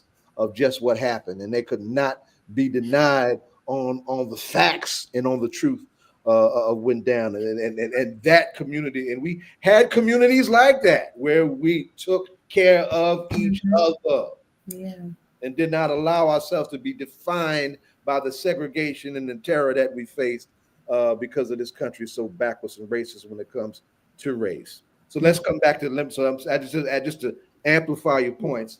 Donna, come back to our ritual question. Okay. And Karen, don't be a stranger. You know, we look forward to hearing more from you.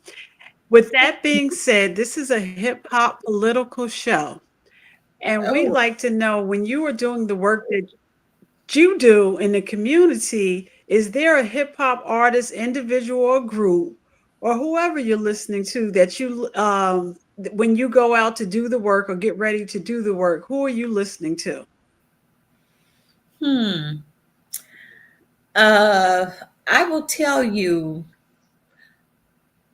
who I like to listen to, like when I'm feeling like down a little bit, or if I need some inspiration to get me going. I like Sounds of Blackness.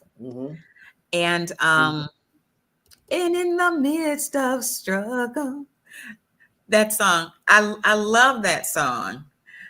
Keep you from. Did y'all hear that? She can sing too. Oh yeah, we got you on tape. Yeah, I really that song. It does something to my spirit when I hear it. So Sounds of Blackness is really what I like. They were a part of that generation that brought gospel music back into our more secular spaces without compromising the dignity of gospel music a bit, right? Very well said. Yes, absolutely. And Lisa, who are you listening to? Well, okay, today I have another answer, a different answer, but Dead Prez, you know, of course, because these are the only people I know, but also I just have to go back in terms of my greatest inspiration came from Marvin Gaye's What's Going On. I mean, when I heard that, it just stirred so much in my soul as a young girl. And then also back during those times, you literally had artists just singing about the way things were, like Stevie Wonder and Frontline and all of these things. Their messages and their music were so political. And so that really helped to nurture me a lot. They were the soundtrack of our times. Yeah, absolutely. And the song is optimistic. That's it. My Sounds optimistic. That's right. Optimistic. Yes. Well, we're winding down. So if you have an announcement, Karen, is there any announcement that you have? No announcement right now. What about your other show? How can we follow you? I have a show called All Things Newark, and we are going to be airing a few shows coming up. It's Saturdays from 1:30 to 2, and it's just basically highlighting the positive aspects of Newark, because as we know, a lot of times everything negative is reported, but the show really taps into the spirit of people and overcoming obstacles and how they are able to achieve their goals despite, maybe coming from adverse situations. It's about the spirit of people and perseverance. So folks want to see and check out All Things Newark. Where would they follow it at? Where would they find it? Channel 19, Saturdays from 1:30 to 2. Are you on YouTube also? Yes, I am on YouTube. I have a YouTube channel where you can watch previous shows, and that's just YouTube All Things Newark. And I can't remember how many years ago it's been, but it's been a few years. It's been a few years, and we have a number of different shows on YouTube. Yeah. I really appreciate it. Like you said, years ago. Don't be a stranger. These folks down, these folks, and you know what I'm talking about. These folks, everybody remembers, Nat Williams, right? Now in his 90s, right? Nat and I did a show on Karen. Did a show with Karen. This is probably close to a decade ago. It's been a minute. It's been a minute. And Mr. Williams is still a raging veteran for justice. Love it. There with you earlier. Yes. So And yes. Lisa, do you have any announcements? Well, what I do want to say, Brother Zayid, as you were talking about our elder, recent elder who transitioned, the last living survivor of the attack on Black Wall Street in Tulsa, Oklahoma, and they never got reparations. They never got anything that they were due and entitled to. And I just want to let people know, because we have to look at how they will do things for one community and not for us. When they talk about the victims of the Nazi Holocaust getting reparations, they always talk about the urgency of the situation because of their aging population. They say that all the time. They say, this is why we need to do something now. We need to make sure they get it, and they get it. Black people, they let us just die out. My mother's generation, they've transitioned. Our mother and freedom fighter with Tulsa, Oklahoma, 111 years old. Nothing. And then Barack Obama comes out afterwards and be like, oh, we so appreciate her. He didn't do anything for her when he had the power to do it. We got to stop accepting this. Yes, ma'am. And that's all there is to it. Yes, got to stop voting for it. Got to stop accepting. As we go out, when are we back in court with you again? December 12th. It's going to be 50 Market Street in Newark and not in South Orange and Maplewood. And you saw my reaction when you said December 12th, and it was for two reasons. One, it's the anniversary of the Howard Beach killing of Michael Griffith way back in 1986. And that led that we created at that point in New York City, started out as the December 12th Coalition. All these organizations in New York City protesting racial justice and racial violence and police brutality. That would morph into what became the December 12th movement. And my comrades, the 12th movement, you know, I shut the streets of New York down with unapologetically whenever we need to do that, you know. So I just thought it was profound that you go into court on a day that's got that kind of resonance in history. Yeah. Hope it leads to some justice for you, because we are going to court for your appeal because you didn't get justice in the lower court. We need to make that plain. So we got to expose a whole lot of things going on. Like, why is it that the majority of people that get pulled into these courts in Maplewood and South Orange, which is predominantly white, why are they overwhelmingly Black? They drive me in court for 5 times within a whole year. Well, Lisa, we're going to leave it right there, and you're going to have to come back, and we're going to talk about that subject soon. The hour has come, and I just want to close by remembering again, this has been a challenging week. The loss of Bishop Jackson, Reginald Jackson, former pastor of St. Matthew AME in Orange, New Jersey, who was serving in Atlanta. Pastor Joe Carter of New Hope Baptist Church on Sussex Avenue in Newark, New Jersey. Remember the Church of Sissy and Whitney Houston. And also, as I went on to say, that Councilman Bill Holt of the city of East Orange went on to glory as well. And in Orange, you may have heard on the news that there was a tragic fire yesterday where 2 siblings lost their lives saving their dad, who they did save, but they lost their life in doing so. Did you know them? No, I didn't know them. I know all the neighbors as well, and they lived on Mosswood Avenue. As of now, we don't know the needs of the family, but we will call out to the community if there is a clarion call for assistance. So we will keep you posted. And, you know, as my pastor put it on Thanksgiving Day, hug your loved ones a little tighter and just be in the presence as possible. And thank you for being with us this week. Zayid? It's been a hell of a week, hell of a show. Lots going on. I want to thank our guests who are with us now. Karen Dinkins, Public Square Amplified and All Things Newark. My sister and the great Lisa Davis and the Black is Back Coalition. We're back in court for Lisa, as she already said, December 12th at what time, Lisa? 1 o'clock? 2 o'clock p.m. 2 o'clock. I need to stand corrected.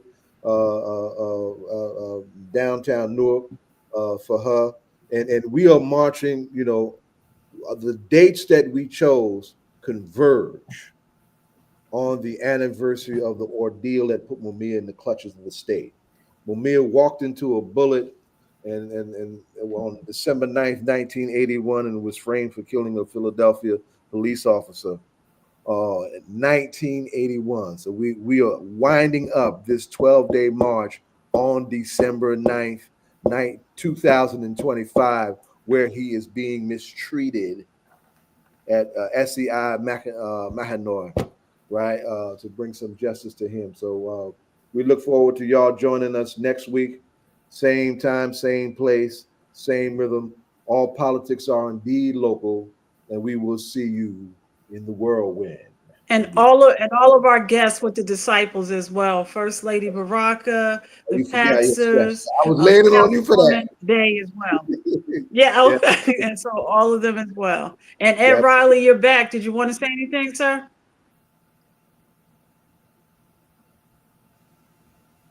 We can't hear you. He's muted. Ed, we can't hear you. No, I think you all said it all. I Yeah. I echo what you all said. We thank all of the guests that came on with the disciples. Of course, the new elected Councilwoman Bay. I keep calling her Congresswoman, you know. All right, elevate people. Speaking that in the faith, you know. Okay. But the new councilwoman, Amina Bay, and then of course we thank Roundtree. We thank the First Lady, Balena, Ali. Mm-hmm. Thank, of course, our brother Minister Haqq for coming on with the disciples, and we thank their guests. Yes. And of course, thank the First Lady for coming through. And she said the Winter Village opens tomorrow at 4 o'clock. Yeah, with the Christmas tree lighting, exactly.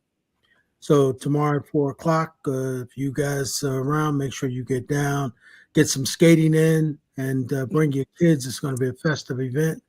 And then of course we thank you and Zayid, you know, for coming through and you know, bringing that revolutionary fire for Mumia.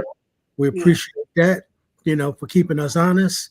And then of course, as my brother Zayid like to always say, you know, we'll catch you all again, but we'll catch you next Friday and we'll catch him in the whirlwind. Yes, sir. You don't stop. Thanks, Rafisa. Rafisa Shahabuddin. And that's right. Thank Rafisa.